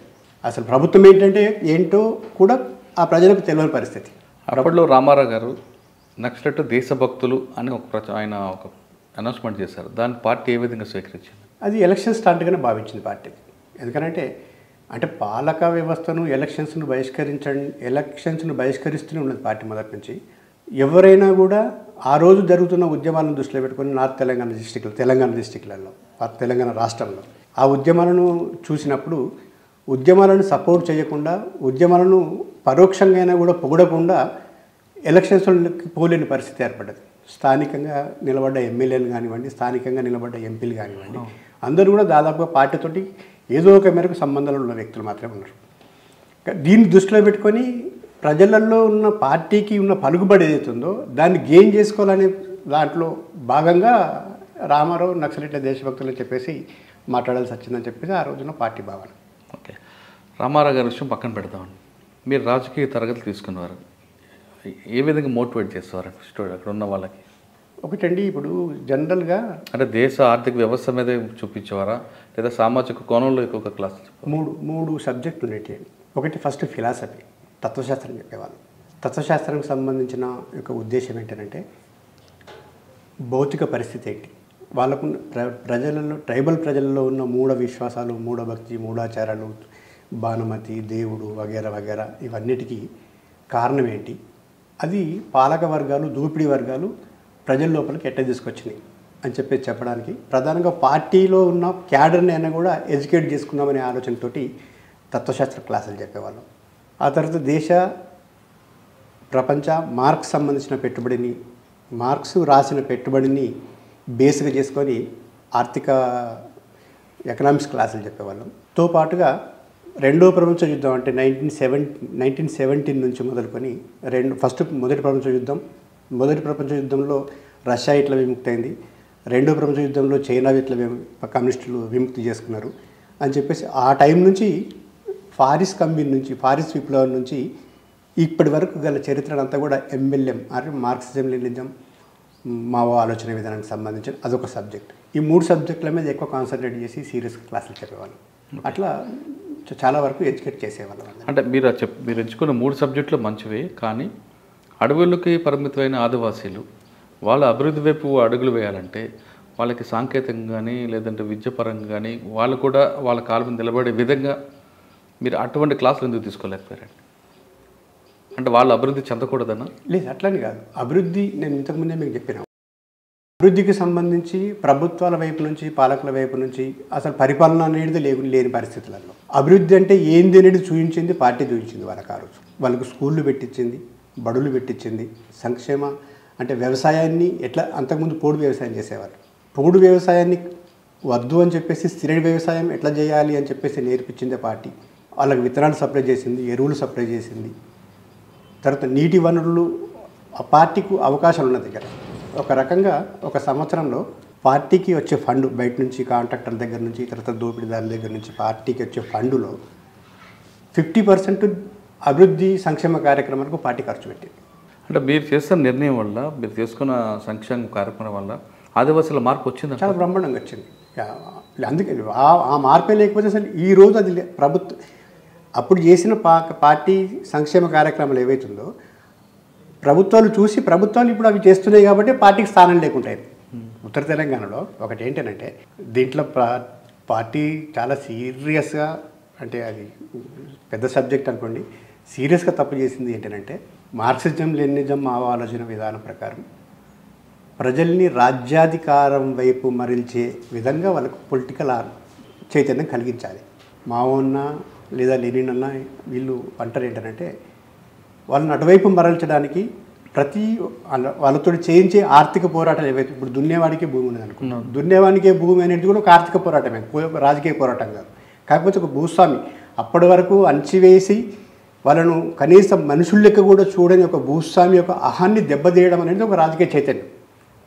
కరెక్ట్, రాజకీయ చైతన్యం. కానీ ఆ రాజకీయ చైతన్యం మరల్చడం, ఆ కాన్సెప్ట్ ప్రజల్లోకి చొప్పించడం కాకుండా కేవలం ఆర్థిక ప్రయోజనాలు, అంటే భూమి రావడం వల్ల ఆర్థిక ప్రయోజనం చేకూరుతుంది, లేదా ఒక కూలి పెరగడం వల్ల ఆర్థిక ప్రయోజనం చేకూరుతుంది, ఒక పైలట్ వేతనం పెరగడం వల్ల ఆర్థిక ప్రయోజనం చేకూరుతుంది. ఈ ఆర్థిక ప్రయోజనాలను రాజకీయ ప్రయోజనాల వైపు, రాజకీయ పోరాటాల వైపు మరల్చడంలో పార్టీ ఘోరంగా విఫలమైంది తెలంగాణలో. దానివల్లనే ప్రజలు పార్టీకి దూరం అయ్యారు. అంతే. ఆ ఆర్థిక ప్రయోజనాలు ఏవైతున్నాయో పార్టీ చేసిన పార్టీ ఉన్నప్పుడు 50 రూపాయలు సంపాదించినోడు ఈరోజు కూర్చున్న దగ్గర ప్రభుత్వాలు ఇస్తున్న సంక్షేమ కార్యక్రమాలు, పెన్షన్లు వగేరా వగేరా ఇవన్నీ వచ్చిన తర్వాత వాడికి పార్టీ అవసరం ఏర్పడుతుంది? రాజ్యాధికార ఆకాంక్షనే లేదు. రాజ్యాధికార ఆకాంక్షకు సంబంధించిన రాజకీయాలే వాళ్ళకి చొప్పించలేకపోయారు. కాబట్టి ప్రభుత్వమే ఆ కార్యక్రమాలు చేపట్టిన తర్వాత, ప్రభుత్వమే అవి ఇచ్చిన తర్వాత ఇక పార్టీని వీళ్ళు వస్తే ఇవి వచ్చేటివి కూడా రాకుండా పోతే ఆర్థికంగా మేము దెబ్బతింటాం. దానికి తోడు ప్రభుత్వానికి సంబంధించిన నిర్బంధం విపరీతంగా పెరుగుతుంది. ప్రభుత్వం నిర్బంధం పెరిగితే మన ఆర్థికంగా మనం దెబ్బతింటాం, జైళ్ళ పాలవుతాం, ఉన్న కోళ్ళు మేకలు వగేరా వగేరా అమ్ముకోవాల్సిన పరిస్థితి ఏర్పడుతుంది. కాబట్టి వాళ్ళు రాకుండానే బాగుంటుంది అనే కాన్సెప్ట్ ఈరోజు ఉన్నది తెలంగాణలో. దానివల్ల దళాలు రాలేకపోతున్నాయి. వచ్చినా కూడా ఇమీడియట్లీ ఇన్ఫర్మేషన్ పోతుంది, కూమింగ్ స్టార్ట్ అవుతున్నాయి, వాళ్ళు నీళ్ళు తొక్కునే పరిస్థితి ఏర్పడుతుంది. ఎంత పెద్ద ఫారెస్ట్ ఉన్నా కూడా ఇప్పుడు ఆదిలాబాదు విస్తారంగా చూసుకుంటే తెలంగాణ, ఖమ్మం, కరీంనగర్కి సంబంధించిన ఈ ప్రాంతంలో బ్రహ్మాండమైన అడవి, ఏమన్నా చేసుకోవచ్చు. కానీ అడవి ఉన్నంత మాత్రాన అక్కడ అడవిలో ప్రజలతోటి సంబంధం లేకుండా పార్టీలు తిరగలేదు. ఆ ప్రజలతో సంబంధాలకు పోయినాము అని చెప్పేసి అంటే ఇమీడియట్లీ బయటకు ఇన్ఫర్మేషన్ పోతున్నది. అంటే పార్టీ అవసరం అనేది పార్టీ చేసిన తప్పు వల్ల. ఇప్పుడు మీరు చెప్తున్నట్లుగా ప్రభుత్వం ఇచ్చిన ఆర్థిక వనరులు, ఆర్థిక సదుపాయాలు ప్రజలకు అందుబాటు అన్నది ఉంది. అదే పార్టీ వైపు మళ్ళీ ఇవి దూరం అవుతాయనే విషయాన్ని ప్రజలు గుర్తించి పార్టీకి దూరం అయ్యారు మీరు అంటున్నారు. అంటే ఆదివాసీలు ఆర్థికంగా అభివృద్ధి చెందకూడదని కాదు, అంటే ఆదివాసీలు కానీ గిరిజనులు కానీ అడవికే పరిమితం అవ్వాలంటారా? అట్లా కాదు సార్. ఇప్పుడు దీంట్లో ఏంటంటే పార్టీ కాన్సెప్ట్ ఏంటి? సాయుధ పోరాటం ఎందుకు చేస్తున్నది? రాజ్యాధికారం కోసం చేస్తున్నది. ఎవరికి రాజ్యాధికారం కోసం చేస్తున్నది? పీపుల్స్ కోసం, పీడిత ప్రజలకు సంబంధించిన రాజ్యాధికారం కోసం చేస్తున్నది. పైన దొరికే ఆర్థిక ప్రయోజనాల కంటే రాజ్యాధికారం ముఖ్యం. నీ చేతిలో నీ రాజ్యం ఉంచుకొని నీవు పరిపాలిస్తే దానికంటే ఎక్కువ ప్రయోజనాలు సమకూరుతాయి కదా నీకు. కరెక్ట్. ఆ లైన్ని మీరు ఎంచుకున్న లైను వేరే దేశంలో కూడా ఇంప్లిమెంట్ చేశారు, వచ్చింది, కానీ అది నిలబడలేకపోయింది కదా. నిలబడలేకపోయింది అంటే ఇప్పుడు గ్లోబల్ అంటే సరళీకృత ఆర్థిక విధానాలు, గ్లోబలైజేషన్ ఆర్థిక విధానాల కార్యక్రమం ప్రక్రియలో ఒక దేశంలో జరిగిన విప్లవం, ఇప్పుడు నేపాల్లో కూడా ప్రచండ నాయకత్వంలో బ్రహ్మాండంగా సాయుధ పోరాటం చేసినారు, నేపాల్ను విముక్తి చేసుకున్నారు. కానీ పక్కున్న దేశాలు ఏవైతున్నాయో, అటు చైనా కానివ్వండి, ఇటు భారత్ కానివ్వండి, అక్కడ అంటే జనరల్గా ఈ దేశానికి సంబంధించిన పెట్టుబడులు, ఈ దేశానికి సంబంధించిన పెట్టుబడిదారి ప్రయోజనాలు ఇతర దేశాలలో నెరవేరాలి. ఆ నెరవేరకపోతే ఆ దేశం శత్రుదేశం అయిపోతుంది ఆటోమేటిక్గా. ఇప్పుడు గతంలో భారతదేశానికి సంబంధించిన సార్క్ దేశాలు ఉండేవి. సార్క్ దేశాల మీద భారత్ సీరియస్గా కాన్సన్ట్రేట్ చేయకపోవడం వల్ల ఇప్పుడు చైనా వచ్చి ఈ సార్క్ దేశాల మీద, అంటే భారత్ చుట్టూన్న దేశాల మీద బాగా వేసింది. భారత్ మార్కెట్ అంతా దెబ్బతిన్నది. పెట్టుబడిదారీ విధానంలో, భూస్వామ్య విధానంలో పాలకులకు సంబంధించింది ఏంటి? ఇతరులను కొలగొట్టడం, ఇతరులను దోపిడీ చేసుకోవడం, ఆ దోపిడీ విధానాన్ని కొనసాగడం, మన దగ్గర ఉత్పత్తి అవుతున్న సరుకును ఇతర దేశాలకు సంబంధించి ఇతర దేశాలకు ఎగుమతి చేయడం, ఎగుమతి చేసి అక్కడ క్యాచ్ చేసుకోవడం. ఆ పరిస్థితి లేకపోతే ఏం చేస్తారు? ఆ దేశాలలో వీళ్ళే అంతర్గత యుద్ధాలు సృష్టిస్తారు, ఎల్టీటీని సృష్టిస్తారు. కాబట్టి చైనా దెబ్బతీయడానికి, రష్యా దెబ్బతీయడానికి చుట్టూ ఉన్న సామ్రాజ్యవాద దేశాలు ఏవైతున్నాయో అవి ప్రపంచవ్యాప్తంగా విస్తరించకుండా ఉండడానికి దాన్ని అడ్డుకోవడానికి ప్రయత్నం చేస్తూనే ఉంటాయి. అందుకంటే ఒక దేశంలో విప్లవం విజయవంతమైందంటే అది మొత్తం ప్రపంచవ్యాప్తంగా విస్తరించకుండా, ఆ విప్లవాలు విజయవంతమైన దేశాలు ప్రపంచానికి మీద సహాయం చేయకుండా ఒక దేశంలో విప్లవం మనుగడ సాధించమనేది సాధ్యం కాదు. అంటే పార్టీ ఎంచుకున్న లైన్ అనేది కరెక్ట్ కాదంటారు. పార్టీ క్యాడర్కి ఇవ్వాల్సిన పొలిటికల్ చైతన్యం ఏదైతుందో, రాజకీయ చైతన్యం ఏదైతుందో అది సరైన పద్ధతులు ఇవ్వాలి. జనరల్గా యాక్షన్ ఓరియంటేషన్స్, ఒకరిని చంపడం వల్ల అంటే హీరోయిక్ నేచర్ని సృష్టించడానికి ఒక సంచలనాత్మకమైన కార్యక్రమం చేస్తే దాని ద్వారా పేరు ప్రఖ్యాతులు బయటకు వస్తాయనే ఆలోచన తప్పిస్తే, రిక్రూట్మెంట్ కూడా అదే పరిస్థితి. వ్యక్తిగత కక్షలు ఉన్నాడో లేదా ఆర్థికంగా ఏం లేనాడో పార్టీలకు పోతే బాగుపోతామని ఆలోచనతో వచ్చిన వాళ్ళు ఆ రిక్రూట్మెంట్ ఉంది కాబట్టి జనరల్గా కామన్గా ఆ పెట్టి బూర్జువా సెక్షన్ వస్తుంది. ఆ పెట్టి బూర్జువా సెక్షన్ పార్టీ సమర్థించడం కాదు, పార్టీ ఏం చేయాలంటే వాళ్ళను మార్క్సిస్ట్ రాజకీయాలను వాళ్ళకు బోధించాలి, వాళ్ళని ఆ వైపు టర్న్ చేయాలి. చెప్తున్న ఒక కారణం కాకుండా అడవి ప్రాంతాల్లో కానీ చుట్టుపక్కల ఉన్న గ్రామీణ ప్రాంతాల్లో కుల సంఘాలు అనేది ఎక్కువగా రావడం వల్ల పార్టీకి చాలామంది రావట్లేదు పార్టీ దగ్గరికి అనేది వాస్తవం కాదంటే. అంటే ఇప్పుడు ఆదిలాబాద్ జిల్లా అప్పుడు కుల సంఘాలు లేవు కాబట్టి ఏ సమస్య వచ్చినా మీ దగ్గరికి వచ్చేవారు. కుల సంఘాలు వచ్చాయి, ప్రతి కులానికి ఒక సంఘం ఉంది కాబట్టి వాళ్ళ సమస్యను అక్కడే పరిష్కరించుకోవడం కూడా పార్టీకి ప్రజలు దూరం అవడానికి అదొక కారణం భావించవచ్చు. ఒకటి సార్ దీంట్లో ఏంటంటే మనకు ఆఫ్టర్ 2095 తర్వాత కింది క్యాస్ట్లు కుల సంఘాలు అనేవి కొంచెం డెవలప్ అయినాయి సార్. 95 వరకు కూడా కొంచెం ఉన్నతమైన కులాలు ఏవైతున్నాయో ఆ కులాలకు సంబంధించిన కుల సంఘాలు మాత్రమే ఉండేవి. ఫర్ ఎగ్జాంపుల్ మున్నూరు కాపు సంఘం, ఏదో ఒక సంఘం, ఒక వెల్మ సంఘం అనుకోండి, ఒక రెడ్డి సంఘం అనుకోండి. ఏమైనా పంచాయతీలు వగేరా వాళ్ళకి ఏమైనా సమస్యలు వగేరా ఉంటే వాళ్ళ దగ్గర పరిష్కరించుకుంటేవారు. ఇక గ్రామాల విషయానికి వస్తే నాన్ ట్రైబల్ విలేజెస్ ఏవైతుంటాయో ఆ విలేజ్లలో కుల సంఘాలు ఉన్న దగ్గర పార్టీ వచ్చిన తర్వాత పార్టీ ప్రభావంతో ఆ కుల సంఘాలు అంటే ఈ కుల సంఘాల యొక్క నేచర్ ఏంటంటే ఒక పంచాయతీని సాగదీయడం, రోజుల తరబడి దాన్ని పెంచుకుంటూ పోవడం, వాడి దగ్గర వీడి దగ్గర డబ్బులు తీసుకొని వాళ్ళ పబ్బం గడుపుకోవడానికి ప్రయత్నం చేస్తుండేవాళ్ళు. కాబట్టి వాళ్ళకి అప్పుడు అనివార్యంగా అంటే దీంట్లో అది సార్ మెయిన్ సమస్య ఎక్కడొచ్చింది అన్నట్టు ఇక్కడ ఉద్యమం నీరుగారిపోవడానికి పంచాయతీలు ఎంబడబడడం, ఆర్థిక పోరాటాలు ఎంబడబడడం, తర్వాత పార్టీకి వ్యతిరేకంగా ఎవరైనా పనిచేస్తున్నట్టే వాడిని కొట్టడం, పార్టీకి వ్యతిరేకంగా ఎవరైనా పనిచేస్తున్నట్టే వాడిని చంపడం, ఈ రకమైన కార్యకలాపాలే ఎక్కువ పెద్ద ఎత్తున నిర్వహించడం వల్ల రాజకీయ పోరాటాల వైపు తెలంగాణ ఉద్యమాన్ని మార్చడంలో, తెలంగాణ మావోయిస్టు పార్టీ మలచడంలో అది ఫెయిల్ అయింది, విఫలం కావడంతో ఈరోజు తెలంగాణ ప్రాంతంలో మావోయిస్టు పార్టీకి ఏమీ లేని పరిస్థితి ఏర్పడింది. ఓకే, మీరు మంగళీధరం తర్వాత ఎక్కడికి వచ్చారండి? నేను మొత్తం పనిచేసింది 18 years సార్ మొత్తం పార్టీలో. ఓకే, 18 సంవత్సరాలు పనిచేస్తాను. ఎక్కడెక్కడ పనిచేస్తారు మంగళీధరం తర్వాత? సెంట్రల్ అంతకుముందు చెప్పాను నేను, పటేల్ సుధాకర్ రెడ్డి ఆ ట్రాప్ ఏదైతుందో ఆ వింగ్లోకి పోయాను. 92లో పార్టీ నాకు మ్యారేజ్ చేసింది. అక్క ఏం చేస్తారు? ఆమె ఇప్పుడు హౌస్ వైఫ్, కానీ అప్పుడు దళసభ్యురాలు. తర్వాత లాస్ట్ నాతోటి సరెండర్ అయినాటికి ఆమె కూడా ఒక చెన్నూరు ఏరియా కమిటీకి సెక్రటరీ. అచ్చా, ఓకే. మీరు పటేల్ సుధాకర్ రెడ్డి గారు, నల్ల ఆదిరెడ్డి, కొండపల్లి సీతామల్లి, ఒక పెద్ద పెద్ద వ్యక్తులతో సెంట్రల్ కమిటీ వ్యక్తులు, వాళ్ళందరూ కూడా డెడికేట్గా పార్టీ కోసం పనిచేసిన వ్యక్తులు. నల్ల ఆదిరెడ్డి గారు కానీ పటేల్ సుధాకర్ రెడ్డి గారు నేర్చుకుంది అంటే డెడికేషన్, వాళ్ళకున్న కమిట్మెంటు అది ఇంపార్టెంట్. దాన్ని ఎవరు కాదనలేరు, దాన్ని ఎవరు కాదనలేరు. వాళ్ళు చేసిన త్యాగం చాలా మహోన్నతమైనది, దాంట్లో ఎలాంటి ఇవి లేవు. కాకపోతే ఏంటంటే కానీ పటేల్ సుధాకర్ రెడ్డి గారు ముభావంగా ఉంటారు, తక్కువ మాట్లాడతారు, కానీ ఆలోచన విధానం దూరదృష్టి ఉంటుంది అంటారు. వాస్తవం ఆయనంతే అప్పుడు జైళ్ళల్లో ఉన్నప్పుడు శాఖమురప్పరావుకి సంబంధించి కూడా ఆయనకు సంబంధించిన మేధస్సు అదే రకంగా పనిచేస్తుండే, పటేల్ సుధాకర్ రెడ్డికి సంబంధించిన మేధస్సు అదే రకంగా పనిచేస్తుండే. దాదాపుగా అంటే ఒక రకమైన ఏం చెప్పాలంటే ఉదార స్వభావంగానే రాజకీయ నాయకులు వాళ్ళు, అంత హీరోయిక్ నేచర్ ఉన్న వాళ్ళు కాదు. ఓకే, సెంట్రల్ కమిటీ తర్వాత ఎక్కడికి వచ్చారండి? సెంట్రల్కి వెళ్ళింది. సెంట్రల్ డెన్ కీపర్గా పోయాను నేను. నా దగ్గర ఇప్పుడు నంబలకేశ్వరరావు రూమ్లో నా డెన్లో నంబలకేశ్వరరావు వాళ్ళు స్టడీ కోసం వాళ్ళు వస్తున్నారు రెగ్యులర్గా. ఎక్కడ అండి? నాగ్పూర్లో. కవర్ ఏంటి? కవర్ ఏంటి అక్కడ? కవర్ నేను sanitary and engineering spare parts యొక్క డీలర్. నా కవర్ మానేవాడ, నాగ్పూర్లో మానేవాడ, తర్వాత జవహర్ నగర్ అని చెప్పేసి ఆ ప్రాంతంలో ఒక రూమ్ తీసుకొని ఉన్నా. ఇద్దరు భార్యాభర్తలు. ఒక పెద్ద గోదాం మెయింటైన్ చేస్తుంటుంది.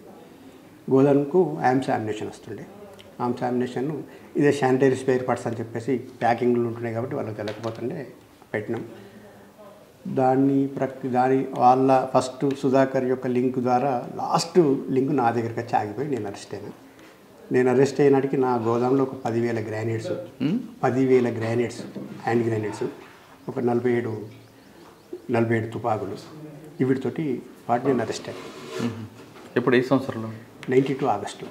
ఓకే. అరెస్ట్ ఎక్కడ, జైల్లో ఎక్కడ? కరీంనగర్. దాదాపు 3.5 నెలలు లాకప్లే ఉంచారు, అంటే అరెస్ట్ ఉంచకుండా ఇద్దరిని కూడా. ఎక్కడ? ఇక్కడ రాజుల దగ్గర అవార్డ్పూర్ అని ఒక విలేజ్ ఉంటుంది, మానిగఢ్, ఆసిఫాబాద్కు దగ్గర మానిగఢ్ అని చెప్పేసి. ఆ మానిగఢ్లో అవార్డ్పూర్ అనే పోలీస్ స్టేషన్లో 122 రోజులు ఉంచారు అక్కడ. ఆ తర్వాత రిమాండ్ పంపించారు. ఎక్కడికి? చంద్రాపూర్ జైలు రిమాండ్ పంపించారు. చంద్రాపూర్ జైలు రిమాండ్ పంపించిందా? చంద్రాపూర్లో అక్కడ జైలు సమస్యల మీద స్ట్రగుల్ చేసినాం. దానికి పనిష్మెంట్గా వాళ్ళు అమరావతికి పంపించారు. అమరావతిలో అండాసేల్ అని చెప్పేసి ఒకటి ఉంటుండే. అండాసేల్ పంజాబ్ టెర్రరిస్టులను దాంట్లో పెట్టేవాళ్ళు. అమరావతి మహబూబ్నగర్? అమరావతి లేదు, మహారాష్ట్రలో అమరావతి. మహారాష్ట్రకు సంబంధించిన దాంట్లో పెట్టిండ్రు.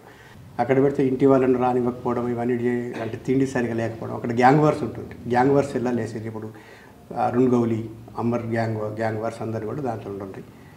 అక్కడ మేము ముగ్గురం కూడా హంగర్ స్ట్రైక్ చేసినాం. మా రాజకీయ ఖైదీలు గుర్తించాలని కాన్సెప్ట్ తోటి వాళ్ళు అక్కడ నుంచి నాగ్పూర్ జైలు ట్రాన్స్ఫర్ చేశారు. అక్కడ హ్యాంగింగ్ సెల్ చేశారు, పెట్టారు చాలా కాలం వరకు. ఆ తర్వాత తెలంగాణ పోలీసు వచ్చి మమ్మల్ని తీసుకొచ్చారు, భార్య భర్తల్ని. వాళ్ళని మిగతా అక్కడనే పెట్టారు. ఇక్కడ ఉన్న కేసెస్ దృష్టిలో. మీకు ఏ జైల్లో పెట్టారు తెలంగాణలో? ఏ జైల్లో పెట్టారు? ఫస్ట్ స్టార్టింగ్ మా మిస్సెస్నేమో వరంగల్ పంపించారు, నన్నేమో ఇక్కడ ఆసిఫాబాద్లో పెట్టారు ఒక 6 రోజులు 7 రోజులు. మళ్ళీ ఆ తర్వాత PCR అంటే పోలీస్ కస్టడీ తీసుకున్నారు. పోలీస్ కస్టడీ తీసుకొని ఒక వారం రోజుల తర్వాత మళ్ళీ ఇద్దరిని వరంగల్ పంపించారు. ఇక వరంగల్లో ఉన్నాం చాలా. వరంగల్ జైలు ఎంతకాలం ఉన్నారండి? 3.5 సంవత్సరాలు. వరంగల్ జైల్లో మీరు హంగర్ స్ట్రైక్ చేయడానికి కారణం ఏంటి? ఒకటి ఏంటంటే పార్టీ పిలుపు మేరకు మాకు వరంగల్ జైల్లో పార్టీ అంటే ఇప్పుడు ఆర్కే అలియాస్ సుదర్శన్ ఉండేదండి, ఆయన జిల్లా కమిటీ సెక్రటరీ ఉండే ఆ టైంలో. వరంగల్ జైల్లో ఉన్న అరెస్ట్ క్యాడర్కును పార్టీకి రెగ్యులర్ సంబంధాలు ఉంటుంది. ఒక వారధిగా చాలామంది పనిచేస్తుంటారు, బయట వాళ్ళు వ్యక్తులు, లోపల అందులో ఉన్న డిపార్ట్మెంట్స్ వచ్చిన వాళ్ళు చాలామంది పనిచేస్తుంటారు. అట్లా నన్ను సెల్ సెక్రటరీ చేసేది అక్కడ అది వరంగల్ సెంట్రల్ జైలుకు. మళ్ళీ ఏపీసీఎల్సీలో ఉన్న సిద్ధయ్య, మీకు తెలుసు అనుకుంటే అడ్వకేట్ సిద్ధయ్య గారు, కొద్దిమంది అడ్వకేట్స్ అన్ని జిల్లాలను అనుసంధానం చేసేవారు. ఆ సమస్యలు ఈ సమస్యలు అన్ని క్రోడీకరించుకొని పటేల్ సుధాకర్ రెడ్డి గారు, అప్పారావు గారు, నేను ముగ్గురం డిస్కస్ చేసుకొని రాష్ట్ర వ్యాప్తంగా ఒకే రోజు హంగర్ స్ట్రైక్ స్టార్ట్ చేయాలి జైళ్ళల్లో అని చెప్పేసి తీర్మానం చేసుకున్నాం. అది దానికి 94 డిసెంబర్ 26 ముహూర్తం పెట్టుకున్నాం. అదే రోజు జ్ఞాని జైల్ సింగ్ గారు చనిపోయినారు, రాష్ట్రపతి. 94 డిసెంబర్ 26 రోజు. ఆ రోజు మేము హంగర్ స్ట్రైక్ పెట్టుకున్నాం, హంగర్ స్ట్రైక్ స్టార్ట్ చేసినాం. మొత్తం అంటే ఒకే రోజు అన్ని జైల్లో ఒకటి. ఈ విధంగా కోఆర్డినేషన్ ఎవరు చేశారండి? మేము బయట ఉన్న వ్యక్తులు చేశారు. దానికి మాకు సపోర్ట్గా బయట ఒక 32 ప్రజా సంఘాలు జాగ్గా ఏర్పడి, జేఏసీగా ఏర్పడి దీన్ని సపోర్ట్ చేసినాయి, పెద్ద ఎత్తున ఇది చేసినాయి. మా జైల్లో మేము 42 మంది స్టార్ట్ చేస్తే గోదావరికి సంబంధించిన పిల్లాడు వెంకటరమణ అని చెప్పేసి హంగర్ స్ట్రైక్లో చనిపోయాడు. హంగర్ స్ట్రైక్ చేస్తూ అంటే ఏం లేక చనిపోయిన తర్వాత అంటే జనరల్గా మా కాన్సెప్ట్ ఎట్టుంటాడు సార్, ఒకటి ప్రభుత్వం మారిందనుకోండి సార్. ఇప్పుడు 94లో నేదురుమల్లి జనార్దన్ రెడ్డి, కోట్ల విజయభాస్కర్ రెడ్డి వగేర ఎవరో ముఖ్యమంత్రి దిగిపోయిన తర్వాత కొత్తగా మళ్ళీ ఎన్టీ రామారావు అధికారంలోకి వచ్చాడు. ఒక ప్రభుత్వం మారిన తర్వాత ప్రభుత్వానికి సంబంధించిన అడ్మినిస్ట్రేషన్ మార్చుకోవడానికి వాళ్ళకు కనీసం ఒక 6 నెలల టైం పడుతుంది సార్ ప్రభుత్వానికి. ఈ టైంలో జనరల్గా పార్టీ మీద రిప్రెషన్ అనేది, దాడులు అనేటి, కుమ్మింగ్స్ అనేటివి చేయరు. వాళ్ళు కొంచెం ఎస్టాబ్లిష్ కావడానికి సంబంధించి. ఇప్పుడు చెన్నారెడ్డి చేసిన టాక్టిక్స్ అదే.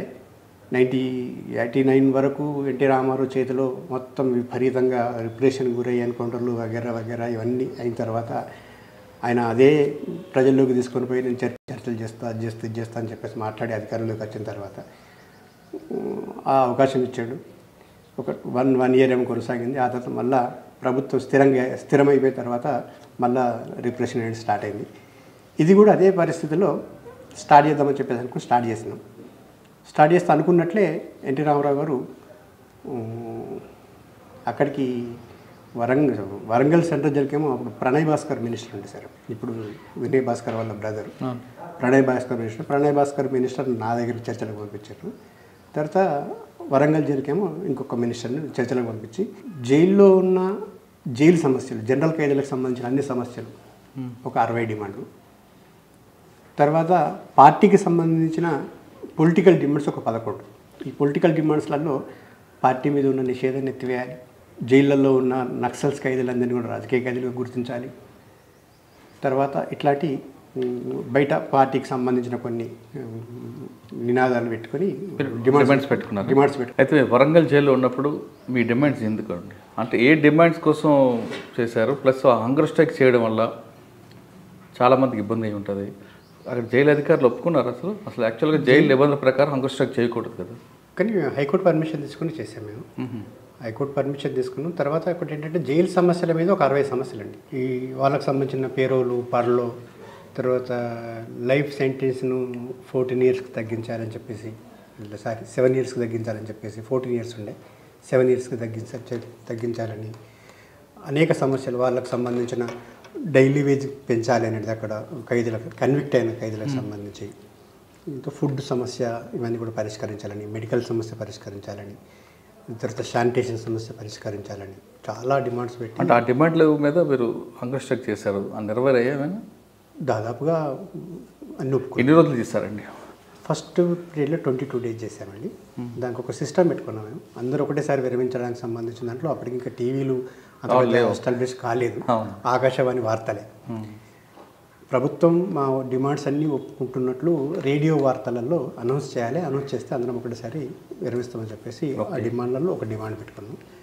దాని ప్రకారం 22 డేస్ తర్వాత గవర్నమెంట్ అనౌన్స్ చేసింది. ఆ టైంలో కొంచెం లేట్ కూడా అయింది. లేట్ అంటే సేమ్ హంగర్ స్ట్రైక్ టైంలో మినిస్టర్స్ని ఇక్కడ పంపించి ఎన్టీ రామారావు గారు చెన్నై పోయినట్టు, చెన్నైలో 3-4 డేస్ అట్లా టైం తీసుకుని ఉండ్రి. దాంతో ఈ అంగీకారానికి సంబంధించిన తెలుగు గంగా ప్రాజెక్ట్ తెలుగు దానికోసం ఇది డిలే అయిన ఉండే. ఆయన వచ్చిన తర్వాత ఒప్పుకోవడంతో హంగర్ స్ట్రైక్ విరమించడం జరిగింది. తర్వాత 96 జూన్ జూలైలో అట్లా నేను రిలీజ్ అయ్యాను, బయటకు వచ్చాను బెయిల్ మీద. రాగానే ఇమీడియట్లీ నన్ను బయటకు, అప్పుడు ఏపీసీఎల్స్లో పనిచేస్తున్న వ్యక్తులు నన్ను నచ్చి తీసుకుని వెళ్ళిపోయారు. జనరల్గా ఆ టైంలో ఎట్లుంటుందంటే, మరి మరొకసారి యూజువల్కి వెళ్ళారా? అవును, అంటే అప్పుడు ఆ టైంలో ఎట్లుంటుందంటే కొంచెం క్యాడర్ లాంటి వాళ్ళు ఎవరన్నా జైల్లో నుంచి రిలీజ్ అవుతున్నారు అని చెప్పేసి అంటే బయట పోలీసు వాళ్ళు ఉంటుండ్రే, అప్పటికప్పుడు అక్కడ లేపిస్తుండ్రు, తీసుకుపోతుండ్రు. అట్లా కాకుండా ఇన్ఫర్మేషన్ లేకుండా కొంచెం జైలు ఆఫీసర్లు కూడా కొంచెం సహకరించడంతో బయటకు వెళ్ళిపోయాను. బయటకు వెళ్ళిన తర్వాత ఇమ్మీడియట్లీ పార్టీ, అప్పుడు ఏపీ రాష్ట్ర కమిటీ ఉండే, టోటల్ ఉమ్మడి ఏపీ రాష్ట్ర కమిటీ ఉండే. ఆ తర్వాత మేము బయటకు వచ్చిన తర్వాత ఆ కాన్ఫరెన్స్ జరిగి అప్పుడు తెలంగాణ, ఆంధ్ర, ఏపీ రాష్ట్ర కమిటీలు 2 కూడా విడిపోయాయి. ఓకే, విడిపోయి అక్కడ రామకృష్ణ సెక్రటరీ అండ్ ఏపీకి సెక్రటరీగా, తర్వాత ఇక్కడనేమో సంతోష్ రెడ్డి, ఇప్పుడు ఆదిరెడ్డి సంతోష్ రెడ్డి చనిపోయిన రోజు సంతోష్ రెడ్డి ఇక్కడ సెక్రటరీ అయ్యాడు. నన్ను ఆదిలాబాద్కు కేటాయించారు. వస్తూనే అంటే వరంగల్ జైలు నుంచి ఆదిలాబాద్కి ఏ విధంగా వచ్చారు? రహస్యంగా వాకే, only walk, total walk. Party conference కూడా వీళ్ళు ఆదిలాబాద్ వాళ్ళు కూడా పార్టీ ఏపీ కాన్ఫరెన్స్కు కర్నూలు పోయింది. మహబూబ్ నగర్ కర్నూలు బార్డర్లో. మీరు వరంగల్ జైలు నుంచి ఆదిలాబాద్ ఏ విధంగా వచ్చారు? వరంగల్ నుంచి ఫస్ట్ శ్రీశైలం వరకు, అంటే అక్కడ వెహికల్లో పోయి శ్రీశైలంలో స్క్వాడ్ అపార్ట్మెంట్ ఉండి అలా రిసీవ్ తీసుకొని పోయినాం. శ్రీశైలం నుంచి ఆదిలాబాద్ దాకా by walk, squad to squad, squad to squad, squad to squad. ఇట్లా ఎన్ని రోజులు పట్టిందండి? దాదాపుగా ఒక 40-45 డేస్ పట్టింది. శ్రీశైలం నుంచి ఎలాగొచ్చు? నల్లమల నుంచి నల్గొండ, రాచకొండ, నల్గొండ నుంచి వరంగల్, ఏదో దొండ బయలారం ఆరు వచ్చారా అట్లా. ఆడికెళ్ళి తర్వాత అన్నసాగరం మీకెళ్ళి వరంగల్ నుంచి ఏటూనగరం మీకెళ్ళి మంతని మీకెళ్ళి చెన్నూరు మీకెళ్ళి ఇటు వచ్చాను. అంటే అంత నిర్బంధం ఉంది కాబట్టి మీరు అట్లా రావాల్సి వచ్చింది. అంటే అప్పుడు అన్ని మొత్తం పార్టీ నాయకత్వం అంతా కూడా ఒక దగ్గరికి మొబిలైజ్ అయింది. పార్టీ కాన్ఫరెన్స్లు జరిగినాయి, బట్ మహాసభలు 5 సంవత్సరాల కోసం జరిగిన మహాసభలు జరిగినాయి. 2 రాష్ట్రాలు విడిపోవడం, అంటే పొలిటికల్గా కీలకమైన నిర్ణయాలు తీసుకుంటారు. అప్పుడే ఉత్తర తెలంగాణ రాష్ట్రాన్ని గెరిల్లా జోన్గా ప్రకటించారు. అవును, గెరిల్లా జోన్గా దీన్ని మనం విముక్తి చేసుకుందాం అని చెప్పేసి ఒక ప్రకటన జారీ అయింది. ఆ తర్వాత ఆదిలాబాద్కి వచ్చిన తర్వాత సిర్పూర్, ఇప్పుడు మీరు పోతున్నారు ఆసిఫాబాద్, సిర్పూర్ ఏరియా కమాండర్గా నియమించారు నన్ను. అచ్చా, అక్కడి నుంచి మీ ప్రయాణం ఎలా కొనసాగింది? ఈ సిర్పూర్లో ఒక సంవత్సరం కాలం పనిచేసిన, ఒక 6-8 నెలల టైంలో సిర్పూర్ కమాండర్గా పనిచేసిన.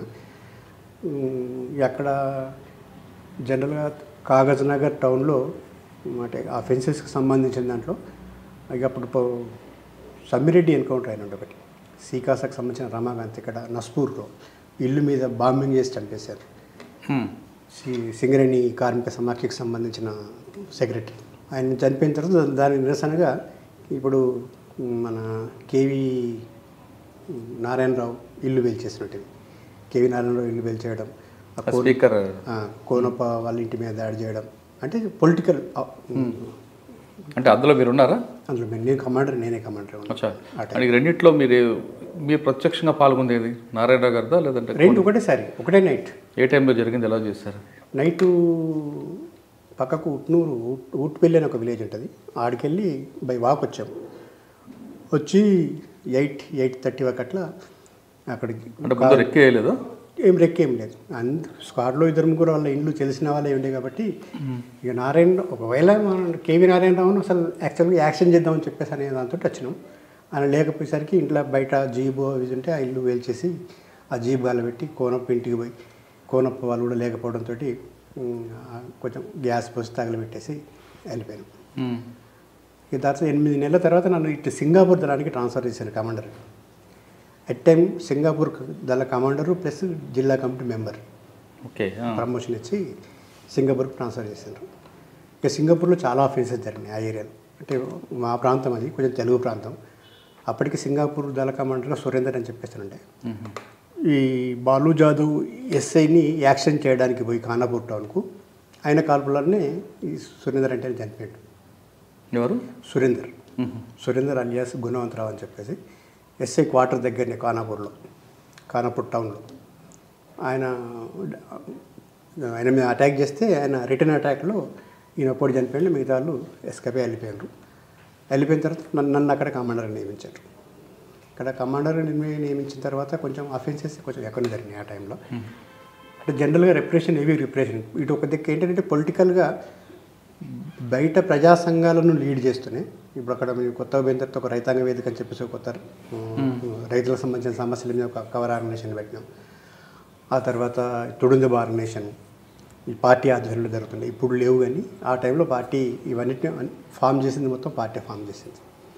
ఇక కొన్ని ఇతరత్ర ప్రజా సంఘాలు, ఏది తెలంగాణ ప్రజా ఫ్రంట్ వగేరా, ఇవన్నీ కూడా నేనే లీడ్ చేసిన ఆ టైంలో పార్టీలో లోపల ఉంటూ. ప్లస్ దీని మీద అప్పుడు హెవీ రిప్రెషన్ ఉంది.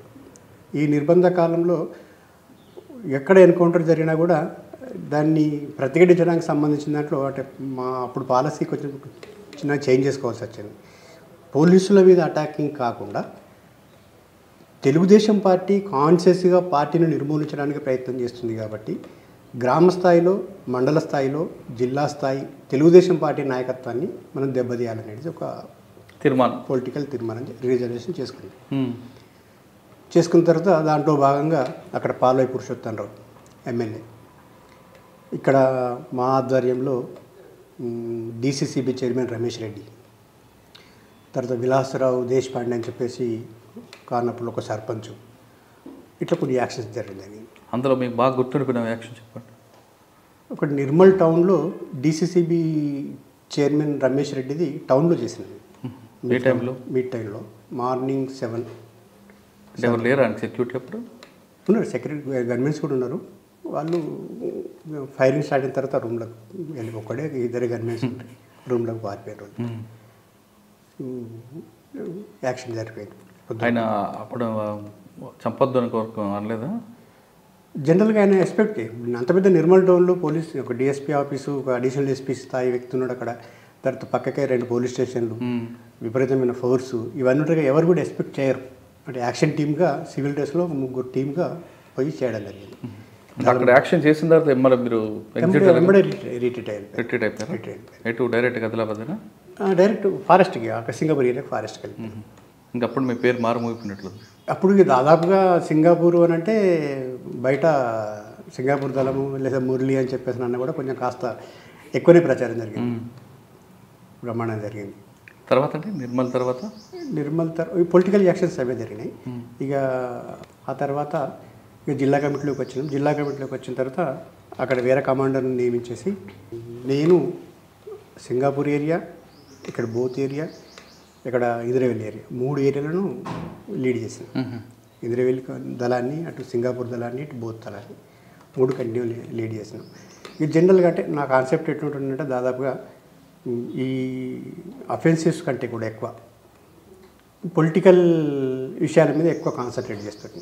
అంటే క్యాడర్కి అదే అర్థమైంది. కానీ నిర్మల్ మీరు వచ్చిన తర్వాత మీకు గతంలో మీకు ఏబీపీ నుంచి చాలామంది శత్రువులు ఉన్నారు, ప్రత్యర్థులు, వాళ్ళ మీద యాక్షన్ తీసుకున్నారా లేదా తీసుకోవాలనుకున్నారు?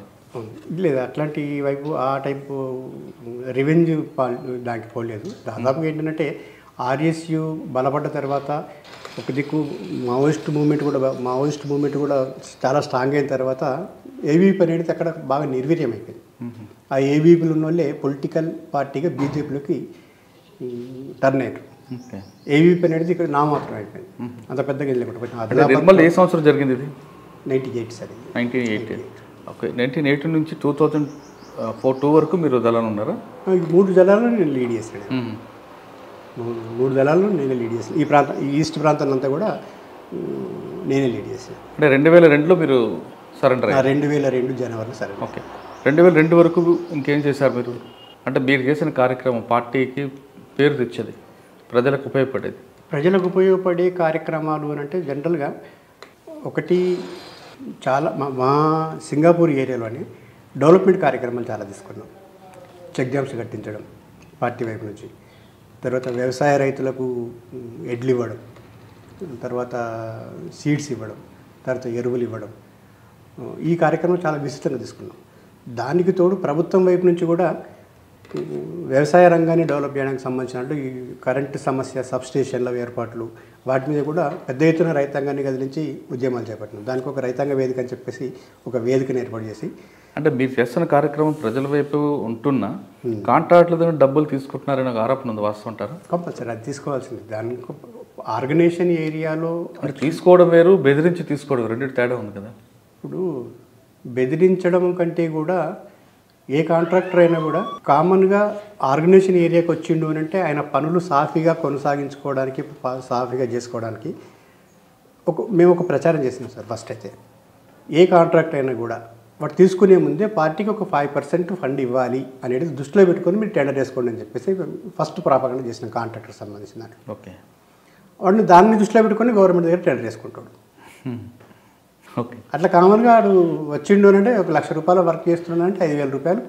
మీకు 5% ఇచ్చే బదులు అదే రైతుకి ఇచ్చుంటే రైతుగా ఉపయోగపడతాడు కదా. రైతుకు డైరెక్ట్ వాడి కాంట్రాక్టర్ ఇవ్వలేడు కదా సార్. అసలు దళారుల వ్యవస్థను పూర్తిగా నిర్మూలించవచ్చు కదా మీరు. అంటే దానికి అంటే వ్యవస్థ కాంట్రాక్టర్ దగ్గర ఫండ్ తీసుకోవడం అనేది ఇప్పుడు రైతు కాంట్రాక్టర్ మధ్య ఒక దళారు ఉంటాడు. అవును. అసలు దళారు వ్యవస్థను తీసి డైరెక్ట్గా రైతే కాంట్రాక్ట్ అమ్ముకుంటే ఈ 5% మీకు లేకుండా రైతుకి ఇంకా మంచి. కాంట్రాక్టర్ అంటే మన దృష్టిలో ఒక రోడ్ కాంట్రాక్టర్, లేదా ఒక ప్రాజెక్ట్ కాంట్రాక్టర్, ఒక కెనాల్ కాంట్రాక్టర్. అంటే నేను అంటుంది బీడియా కాంట్రాక్ట్ లేదా బీడియాకు కాంట్రాక్టర్ దగ్గర ఖచ్చితంగా బీడీ కట్ట రేటు పెంచడానికి సంబంధించిన దాంట్లో పార్టీ ప్రజల డిమాండ్ను దృష్టిలో పెట్టుకొని బీడీ ఆకు కట్ట ప్రభుత్వం ప్రకటించిన దానికంటే కూడా ప్రతి సంవత్సరం ఒక 50 పైసలు, లేకపోతే ఒక 40 పైసలు, ఒక 70 పైసలు పెంచి ఇచ్చిన తర్వాతనే ఫండ్ డిమాండ్ చేస్తుంది. ఫస్ట్ ప్రియారిటీ బీడీ ఆకు కట్ట పెరగడమే.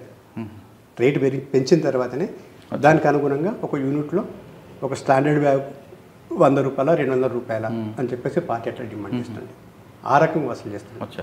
అంటే మీరు డిమాండ్ అంతా కూడా రోడ్లు, ఇరిగేషన్ కాంట్రాక్ట్ తప్ప రైతుకు సంబంధించిన వరకు ఎక్కడ డిమాండ్ లేదు. రైతుకు సంబంధించిన దళారీ వ్యవస్థ అంటే దాదాపుగా అంత పెద్ద మూతుబరి రైతులు ఉండే ప్రాంతం అయితే ఆదిలాబాద్ కాదు సార్. ఇక్కడ పెద్ద పెద్ద భూస్వాములు ఉండేది చిన్న సన్నకారు రైతులు ఉండే ప్రాంతం ఇది.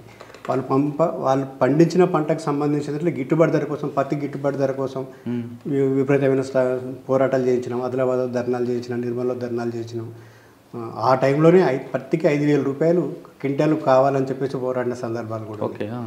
ఆ తర్వాత వరికి ఇవ్వండి, వరికి కానివ్వండి, ఇవన్నిటి కూడా గిట్టుబాటు ధరల కోసం ప్రజలు కలిసి పోరాటం చేసిన సందర్భాలు చాలా. సార్, ఇంత మరి జర్నీ చేసిన తర్వాత 2002లో ఎందుకు పార్టీని వీడి?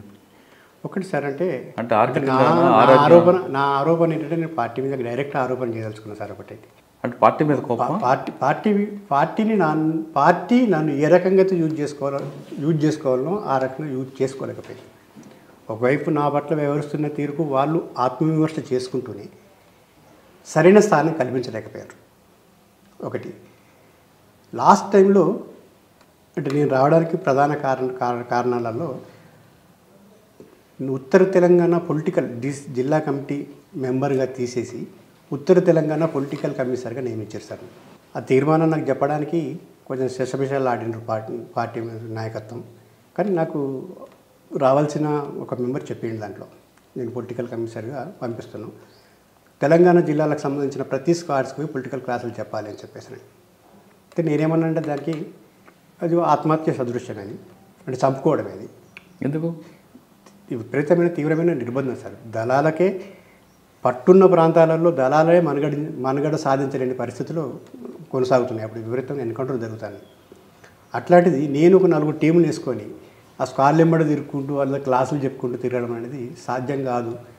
కావాల్సుకొని అంటే దీన్ని ఒక రకంగా అంటే యూజ్ చేసుకునే పద్ధతిలో యూజ్ చేసుకోకుండా ఈ రకంగా అంటే ఆత్మ బలిదానాన్ని కోరుకోవడం అవుతుంది. అది నా వల్ల కాదు అని చెప్పేసి నేను బయటకు వచ్చాను. అంటే ఈ విషయాన్ని మీరు సెంట్రల్ కమిటీ దృష్టి తీసుకెళ్ళి? సెంట్రల్ కమిటీ మెంబర్కి చెప్పాను, స్టేట్ కమిటీ మెంబర్స్. ఎవరికి చెప్పారు? కట్కమ ఆనంద్ చెప్పాను సార్. ఏమన్నారు? పార్టీ డిసిషన్ అది. నేనన్నా పార్టీ డిసిషన్ కావచ్చు, నన్ను పంపిస్తే ఛత్తీస్గఢ్ పంపించండి ఇక్కడ లేకపోతే. అంటే సమస్య ఏంటంటే సార్, అక్కడ క్యాడర్ అంతా కూడా నన్ను కోరుకుంటున్నారు జిల్లా సెక్రటరీ చేయాలని అందరూ మాట్లాడుతున్నారు. ఆ సందర్భంలో వాళ్ళు ఏం చేశారంటే కట్కం సుదర్శన్ వల్ల మిస్సెస్ లలితక్క ఉంది, లలితక్కని జిల్లా సెక్రటరీ చేశారు, అంటే ఆదిలాబాద్ జిల్లా కమిటీ సెక్రటరీగా. నన్నేమో అటు పంపించారు. కొంచెం క్యాడర్లో అసంతృప్తి పెరిగింది, అందరూ నా దగ్గరికి వచ్చి కామెంట్ చేయడం ఇవన్నీ జరిగినాయి. జరిగిన తర్వాత అంటే నాకు అటు ఆదిలాబాద్ జిల్లాలో ఎంత సేఫ్ అన్నది ఆర్గనైజేషన్ చేస్తారు, ఎంత తిరగచ్చు. అడవులు ఉన్నాయి, ప్రాంతం ఉంది, మనకు పట్టుంది. నిజామాబాద్ పోయో లేకపోతే కరీంనగర్ పోయో లేకపోతే వరంగల్ పోయో అక్కడ ఆ స్క్వాడ్ వెంబడి తిరుగుతూ వాళ్ళకి పొలిటికల్ ఎడ్యుకేషన్ ఇవ్వాలి అని చెప్పేసి అంటే కాదు అని చెప్పేసి అనుకొని బయటకు రావడం. బయటకు వస్తాను విషయం చెప్పారా పార్టీకి? చెప్పేసి పార్టీ అనుమతి ఇచ్చిందా? అనుమతి. అంటే ఎవరి ద్వారా వచ్చారు పోలీసుల దగ్గర? బయటకు ఇక్కడ మా మినిస్టర్ ఇప్పుడు ఇంద్రకరణ్ రెడ్డి గారిని, అప్పుడు ఎమ్మెల్యే ఉండే, ఆయన కాంగ్రెస్ పార్టీ ఎమ్మెల్యే ఉండే, తెలుగుదేశం పార్టీ అధికారంలో ఉండే. తర్వాత సుల్తాన్ అహ్మద్ అని చెప్పేసి చెన్నూరులో బీడీ కాంట్రాక్టర్ ఉండే, మాజీ ఎంపీ కూడా, ఆదిలాబాద్ జిల్లా ఎంపీ. ఆయన రెగ్యులర్ పార్టీ కాంట్రాక్టర్ ఉన్న వ్యక్తి ఆయన. వాళ్ళిద్దరి ద్వారా బయటకు వచ్చి హైదరాబాద్లో గౌతమ్ సావంత్ దగ్గర సరెండర్ అయ్యారు. అంటే అప్పుడు ఆయన ఐజీ వరంగల్ సార్. ఓకే. అంటే మీకు ఇవ్వాల్సిందంత ఇచ్చారు అప్పుడు? అప్పుడు నాకు అప్పుడు 3 lakhs ఉండే సార్. అప్పుడు ఆ టైంలో మా మిస్సెస్కి 3 lakhs ఉండే, నాకు 3 lakhs ఉండే, 6 lakhs ఇచ్చారు రిహాబిలిటేషన్ కింద. ఓకే. బయటకు వచ్చిన తర్వాత మీ జీవనం ఎలా కొనసాగుతుంది? ఏం సార్, ఇక జనరల్గా ఒక హౌస్ సైట్ ఇచ్చారు. కానీ సాధారణంగా మాజీ నక్సలైట్లు అందరూ కూడా రియల్ ఎస్టేట్ వ్యాపారాలు చేస్తుంటారు, దందాలు చేస్తుంటారు. మరి మీరు అదే బాట వెళ్తున్నారా, లేదు ఇంకా మీలో ఉన్న భావజాలాన్ని, మీలో ఉన్న ప్రజల పట్ల ఉన్న సానుభూతిని వాళ్ళ అభివృద్ధి చేయడానికి కుటుంబ పోషణ ఆ దృష్టిలో పెట్టుకుని కుటుంబ పోషణకు వెళ్తున్నారా? ఇప్పుడు దాదాపు 20 సంవత్సరాలు అవుతుంది సార్ నేను బయటకు వచ్చి. ఇప్పటికీ నేను మురళిని, నా పేరు ఇన్ను చాలామంది మొత్తం అందరూ విన్నారు నా పేరు, కానీ ఫేస్ టు ఫేస్ పోతే నేను చెప్పుకునేంత వరకు నన్ను గుర్తుపట్టలేని పరిస్థితి సార్. నిర్మల్లో కూడా అంటే ఎవరిని బెదిరించలేదు అయితే?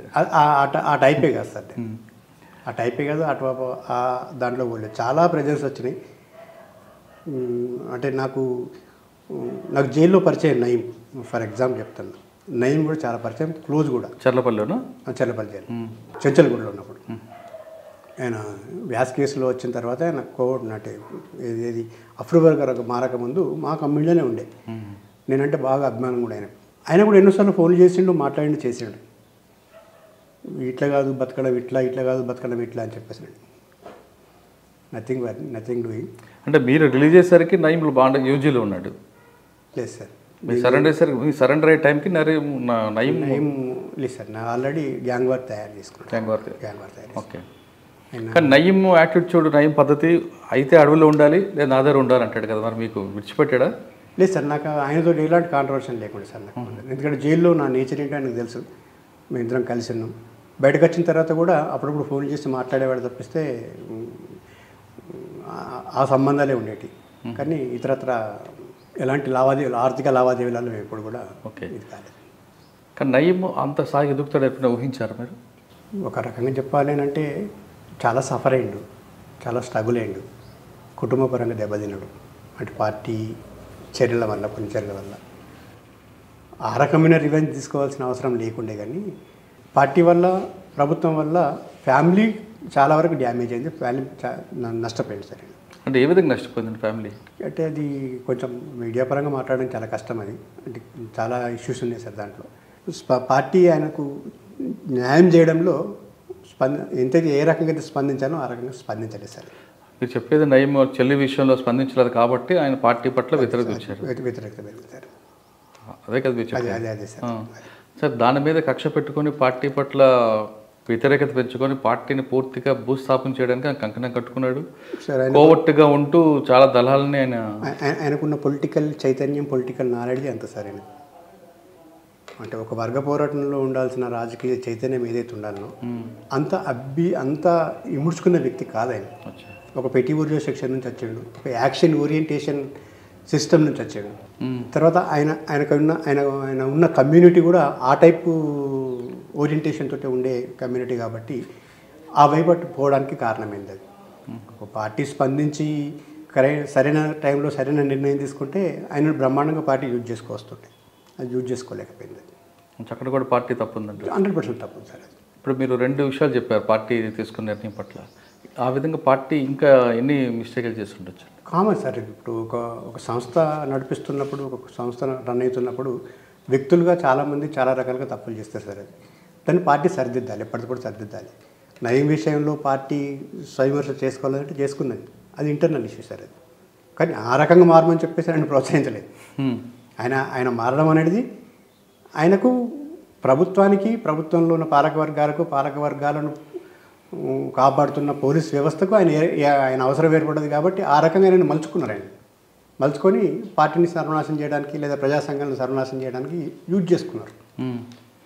కానీ ఆ టైప్ అక్కడి దాకా రాకుండా చేయాల్సింది ఉండే. అయితే మళ్ళీ మీరు ఇంకో ప్రశ్నించవచ్చు. జిల్లా కమిటీ సభ్యుడిగా పనిచేసిన ఒక గణేష్ అనే వ్యక్తి కూడా అదే రకంగా వ్యవహరించాడు. అంటే ఇప్పుడు కొన్ని ఎట్లుండే అంటే సార్, ఇప్పుడు పార్టీలో కొద్దిమందికి ఆ చైతన్యం, ఆ రాజకీయ చైతన్యం రాకముందు కూడా కొన్ని అనివార్య పరిస్థితుల వల్ల కొద్దిమందిని ప్రమోట్ చేస్తారు. ఇప్పుడు కరీంనగర్, వరంగల్ ఉందండి సార్. ఒక జిల్లా కమిటీ కరీంనగర్లో వచ్చింది అని అంటే 6 నెలలకు ఆ జిల్లా కమిటీలో 2-3 ఎన్కౌంటర్లు చనిపోయేవారు. తర్వాత నెక్స్ట్ కమిటీ ఫుల్ఫిల్ చేయాలి, ఆ నాయకత్వాన్ని నడిపించాలి అని చెప్పేసి అనుకున్నప్పుడు కొత్తగా ఉన్న దాంట్లో ఎవరినో ఒకరిని తీసుకొని ప్రమోషన్ ఇచ్చి జిల్లా కమిటీ మెంబర్గాను, జిల్లా కమిటీ సెక్రటరీగాను పెట్టాల్సిన పరిస్థితి ఏర్పడుతుంది. పార్టీ ఆ రకంగా కూడా నష్టపోవడానికి చాలా కారణమే. అంటే వాళ్ళకి ఆ రాజకీయ సిద్ధాంతం పట్ల అవగాహన లేకుండా, రాజకీయాల పట్ల అవగాహన లేకుండా, ఆ కమిట్మెంట్ లేకుండా కేవలం యాక్షన్ ఓరియంటేషన్, తర్వాత ఒక అంబుష్లో పాల్గొనడం, ఒక 10 మందిని 20 మందిని అంటే అటువంటి ప్రామాణికంగా తీసుకోవడం పార్టీకి నష్టం జరిగింది. ఎందుకంటే అది రాజకీయ చైతన్యం లేని వాళ్ళు కరువైపోయారు. కరీంనగర్, వరంగల్ అదే పరిస్థితి. సార్ ఫైనల్గా చెప్పండి, ఒక మోటివేషన్ కోసం వెళ్ళారు, ఒక ఇష్యూస్ కోసం వెళ్ళారు, మీరు అక్కడ చేశారు, కొంత డెవలప్మెంట్ ఉంది, ప్రజల కోసం పోరాటం చేశారు. ఇప్పుడు బయటకు వచ్చిన తర్వాత అటువంటి సమస్యలు మరో రూపంలో కనిపిస్తుంటుంది ఈ సమాజంలో. ఆ రూపం కాకపోయినా ఇంకొక మరో రూపంలో వచ్చినప్పుడు మీకు అనిపిస్తుంటుందండి, అప్పుడులాగా ఉంటే బాగుందంటారా, లేదు ఇది కరెక్ట్గా చట్టబద్ధంగా వెళ్ళి ఈ సమస్య పరిష్కరిద్దాం అనిపిస్తుంటుంది? ఈ సొసైటీలో ఇప్పుడున్న పరిస్థితులలో చట్టబద్ధంగా పోయి సమస్యను పరిష్కరించుకుందామనే ఆలోచన కానీ ఆ పరిస్థితి అనేది లేదు సార్.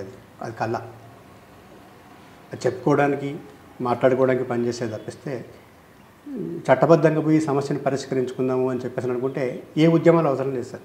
ఏ ఉద్యమాలు అవసరం లేదు, ఏ ధర్నాలు అవసరం లేదు, ఏ పోరాటాలు అవసరం లేదు. పీస్ఫుల్ ఉంటుంది.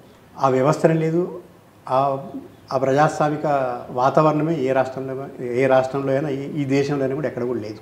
అటువంటిప్పుడు కాంప్రమైజ్ అయ్యి మనసు చంపుకొని ఈ సమాజంలో బతుకుతున్నాం కాబట్టి ఇక బతకాలి, లేదు ఆల్టర్నేటివ్ ఏమన్నా ఉందా అని అంటే ఆల్టర్నేటివ్కి సంబంధించిన దాంట్లో ఇతరత్ర వేరే కొన్ని ప్రజా సంఘాలు ఉన్నా కూడా ఈరోజు ఆ ప్రజా సంఘాలన్నీ కూడా భ్రష్టు పట్టిపోయినాయి.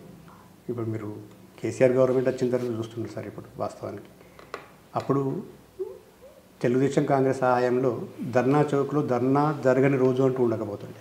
ప్రభుత్వ ఉద్యోగులు కనీసం నెలకోసారన్నా ఏదో ఒక వింగ్ వాళ్ళు రోడ్డెక్కి ధర్నాలు చేయడము, వాళ్ళ సమస్యలను ప్రభుత్వం దృష్టికి తీసుకుపోవడము అది చేసే పరిస్థితి ఉంది. ఈరోజు ఏమైందంటే ప్రజా సంఘాల వ్యక్తులు మొత్తం కొనేసేసారు. ఏ ఒక్కరు కూడా ప్రజా ఉద్యమాలను చేపట్టే పరిస్థితుల్లో ఎవరు లేరు. ఉద్యోగ సంఘాలు లేవు, ఇటు రాజకీయ సంఘాలు కూడా లేవు. అధికారం కోసం పాకులాడే ప్రతిపక్షాలను కూడా కొనుక్కొని న్యూట్రలైజ్ చేస్తున్న సందర్భాలు మనం చూస్తున్నాం సార్. ఇప్పుడు ఒకే ఒక ప్రత్యామ్నాయం మావోయిజం మావోయిస్ట్ పార్టీ అని అనుకుంటే దానికి ఆ శక్తి సమర్థత ఈ రోజు లేదు. ఇప్పుడున్న పరిస్థితులలో ఆ పార్టీ ఈ సమస్యలను ఫోకస్ చేస్తూ ఎంతైతే విస్తరించాలనో అంత విస్తరించకుండా రోజు రోజు కుదించుకుపోతున్నది. ఇప్పుడు డైరెక్ట్ కేంద్ర ప్రభుత్వం అయితే డైరెక్ట్ వార్ స్టార్ట్ చేసింది, వైమానిక దాడిలో మొదలుపెట్టి. అది ఇంకో 5 సంవత్సరాల వరకు 10 సంవత్సరాల వరకు ఉన్న 2-3 రాష్ట్రాల పరిస్థితి ఎట్లుందో తెలియదు. కాబట్టి అటువైపు ఆలోచించే పరిస్థితి ఈరోజు తెలంగాణ రాష్ట్రంలో లేదు, ఎవరికి కూడా లేదు. ఒక గ్రామంలో ఒక సమస్య వచ్చినప్పుడు గతంలో మాట్లాడుతున్నా పార్టీ ఆ సమస్యను ఎత్తి చూపి ఆ సమస్య పట్ల పరిష్కారం కోసం పోరాటాలు చేశారు. అది తెలంగాణ ఉద్యమం కావచ్చు, లేదా ఇంకోటి ఎక్స్‌వైజెడ్ అవ్వచ్చు. ఇప్పుడు పార్టీ అవసరం లేకుండానే ప్రజల్లోనే చైతన్యం ఇచ్చి ఒక సమస్యను సామాజిక మార్గంలో కానీ లేదా అది శాంతియుతంగానే ఆ సమస్య పరిష్కారానికి పోరాటాలు చేస్తున్నాయి. ఉదాహరణకు బాసరాయి కాలేజ్ తీసుకుంటే అది చాలా పెద్ద ఉద్యమం. అది దానికి ఏ పార్టీ నాయకత్వం వహించలేదు, కానీ వాళ్ళు శాంతియుతంగా కూర్చొని ధర్నా చేసి వాళ్ళ సమస్య పరిష్కరించుకున్నారు. అటువంటి చైతన్యం ప్రజల్లో వచ్చినప్పుడు ఇటువంటి సంఘాలు ఇటువంటి పార్టీలు అవసరం ఉందనుకుంటారా? ఇది ఒక్కటి సార్. ఇక్కడ ఏంటంటే ఒక బాసర ఉద్యమానికి ఎవరు దాని నాయకత్వం వహించలేదు కదా, స్టూడెంట్సే తీసుకొచ్చారు సార్.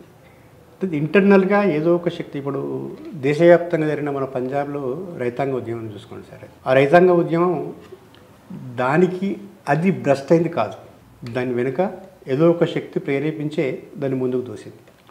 ఈ చిన్న చిన్న ఉద్యమాలకు సంబంధించిన దాంట్లో కూడా వాళ్ళే స్వతహాగా ఒకేసారి అంత పెద్ద ఎత్తున జరగడం అనేది అంత ఇంపాసిబుల్. ఆర్గనైజ్ కావడం అనేది కంపల్సరీ ఇంటర్నల్గా ఏదో ఒక శక్తి దానికి తోడ్పాటు అందిస్తేనే ఒకేసారి ఉప్పెన్లా కదలడానికి వీలవుతుంది ఏ పోరాటం అయినా కూడా. కొన్ని స్పాంటేనియస్గా జరుగుతాయి ఆ సమస్య యొక్క తీవ్రతను బట్టి. కొన్ని స్పాంటేనియస్గా అది బర్నింగ్ సమస్య, అది ఖచ్చితంగా దానికి పరిష్కారం కావాల్సిందే అని చెప్పేసి అనుకున్నప్పుడు ఎవరు చెప్పాల్సిన అవసరం ఉండదు. అవునండి.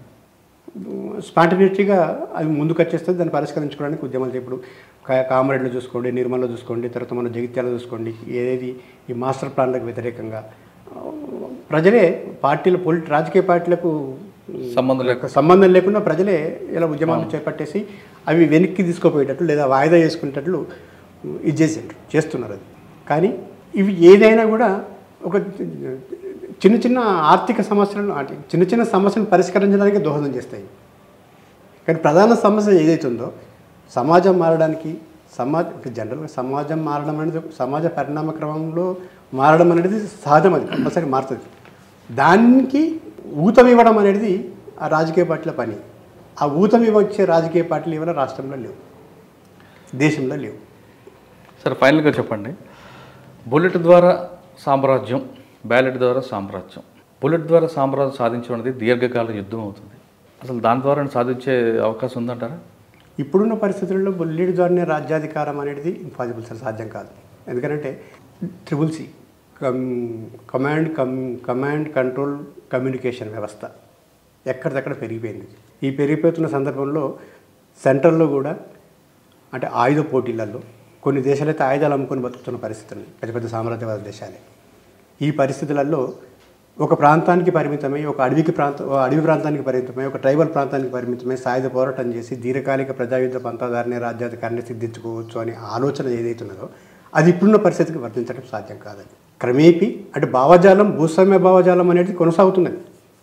ఈ కుల వ్యవస్థ కానీ, ఇండిటర్మీడియట్ కుల వ్యవస్థ కానీ వగైరా ఇప్పుడు భూస్వామ్య వ్యవస్థ, అర్ధభూస్వామ్య వ్యవస్థ కదా. అర్ధభూస్వామ్య వ్యవస్థ కొద్దిమంది అర్ధభూస్వామ్య వ్యవస్థ ఉండేది పెట్టుబడిదారి సమాజంలోకి పోయినామని చెప్పేసి అంటారు. పెట్టుబడిదారి సమాజం ఇంకా పోలే. ఎందుకంటే ఆ భావజాలం అనేది ఇప్పటికీ మనకు అంటరానితనం ఉంది, అస్పృశ్యత ఉంది, తర్వాత ఇక రకరకాల కులాలు ఉన్నాయి, ఇండిటర్మీడియట్ కులాలు ఉన్నాయి. ఒక కులానికి ఒక్క కులం మధ్య అంతరం ఉన్నది. భూస్వామికి 1000 ఎకరాల భూమి ఉన్న భూస్వామి అంతరించుకోవచ్చు, కానీ ఆ భావజాలం భూస్వామి భావజాలం ఏదైతుందో ఆ భావజాలం ఇంకా అదే రకం కొనసాగుతుంది. పట్టణ ప్రాంతాల్లో కొనసాగుతున్నది, మనలో ఉంది, అందరి దగ్గర ఉంది అది. ఆ నేచర్ అనేది అది అంత ఈజీగా అంటే మనం పొలిటికల్గా రాజకీయంగా ఎంత చైతన్యవంతమైతే అంత తొందరగా అది పోయే అవకాశం ఉంటుంది తప్పిస్తే అంత ఈజీగా వెళ్ళిపోయే రకం కాదు అది. కాబట్టి అయినా ఇప్పుడు భూస్వామ్య సమాజం అర్ధభూస్వామ్య సమాజం అయినా కూడా అర్ధభూస్వామ్య సమాజంలో దీర్ఘకాలిక సాయుధ పోరాటదారుని ఉద్యమాన్ని చేపట్టి దేశాన్ని విముక్తి చేసుకోవచ్చు అని చెప్పేసి అనుకోవడం కూడా మార్చుకోవాల్సిన అవసరం ఏర్పడుతుంది. దిగాల్సిందే, వాళ్ళు కూడా ఎలక్షన్స్కి దిగాల్సిందే. దిగి ఈ రాజకీయ చైతన్యం ఏదైతుందో ప్రజలలో రాజకీయ చైతన్యం ఉన్నప్పుడు ఆ రాజకీయ చైతన్యం చేయడానికి దీర్ఘకాలిక ప్రజాయుద్ధ పంతాన్ని చేపట్టాలనేది మార్క్స్ లెనిన్ చెప్పిన పంత. అది ఈరోజు ప్రజలలో ఆ రాజకీయ పంత ఆ రాజకీయ చైతన్యం వచ్చింది. అది వచ్చినప్పుడు ఆ పంతాన్ని మార్చుకోవాల్సిన అవసరం ఉంటుంది. అంటే పార్టీ లైన్ మార్చుకోవాలి, పార్టీ లైన్ కూడా మార్చుకోవాల్సిన అవసరం ఉంటుంది. లీగలైజ్ కావాలి, పార్టీ మనుగడ సాధించాలంటే, పార్టీ ఇంకా కొనసాగాలంటే లీగలైజ్ కావాలి, లీగల్ పోరాటాలు చేయాలి, దానికి అనుగుణమైన పంత చేపట్టాలి, ఎలక్షన్స్లో కూడా రావాలి. ఓకే, ఇంకో ఫైనల్గా ఒక క్వశ్చన్ చెప్పండి. ఇప్పుడున్న యువత వాళ్ళకి మీరు చెప్తున్న పదాలు ఏవి అర్థం కావాలి. ఓకే, వాడికి కావాల్సిన సెల్ ఫోన్, వాడి చేతిలో బాటిల్, లేదంటే ఒక గంజా.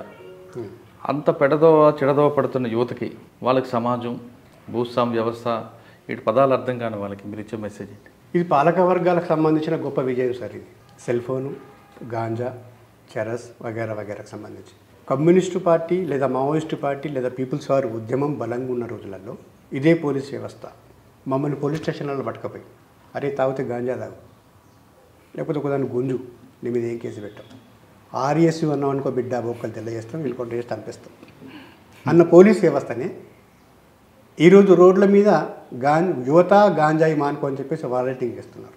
అంటే ఇది కావలసుకొని పాలక వర్గాలు యువతను రాజకీయ చైతన్యం నుంచి దూరం చేయడానికి చేస్తున్న కుట్రలో భాగమే. ఇది చేస్తున్నది గాంజా, చెరస్ వగేరా వగేరా ప్రభుత్వ కన్నులుగా ఎక్కడో దండకారణ్యంలో యుద్ధం చేస్తున్న మావోయిస్టుల ఉనికిని కనిపెట్టొచ్చు. గోవాలో బెంగళూరులో లేదా ఇతర ప్రాంతాలలో జరుగుతున్న స్మగ్లింగ్ని కనిపెట్టకపోవడం ఏంటి సరే, దీన్ని నిరోధించడం సాధ్యం కాదు. ఓకే, మీరు యువతకి ఏం మెసేజ్ ఇస్తారండి ఈ విధంగా చెడుదోవ పడుతున్న వాళ్ళకి? యువత మేలుకోండి, భవిష్యత్తును నిర్మించుకోండి. సమాజం మీది, మీ సమాజంలో మార్చుకోవడానికి మీరు పునాది నుంచి ప్రయత్నం చేయండి. యువత మేలుకోండి అంటున్నారు మురళి అలియాస్ సురేష్ అలియాస్ రవి. భావి పౌరులు మంచి సమాజం వెళ్ళాలి, రాబోయే తరంలో మంచి సమాజం ఉండాలంటే మీరే పునాదులు అంటూ ఆయన చెప్తున్నారు. ఇది ఈ వారం మురళి గారితో ఎక్స్ప్లెయిన్ చేశారు. వచ్చే వారం మరో గెస్ట్తో మళ్ళీ కలుద్దాం. అంతవరకు నమస్కారం.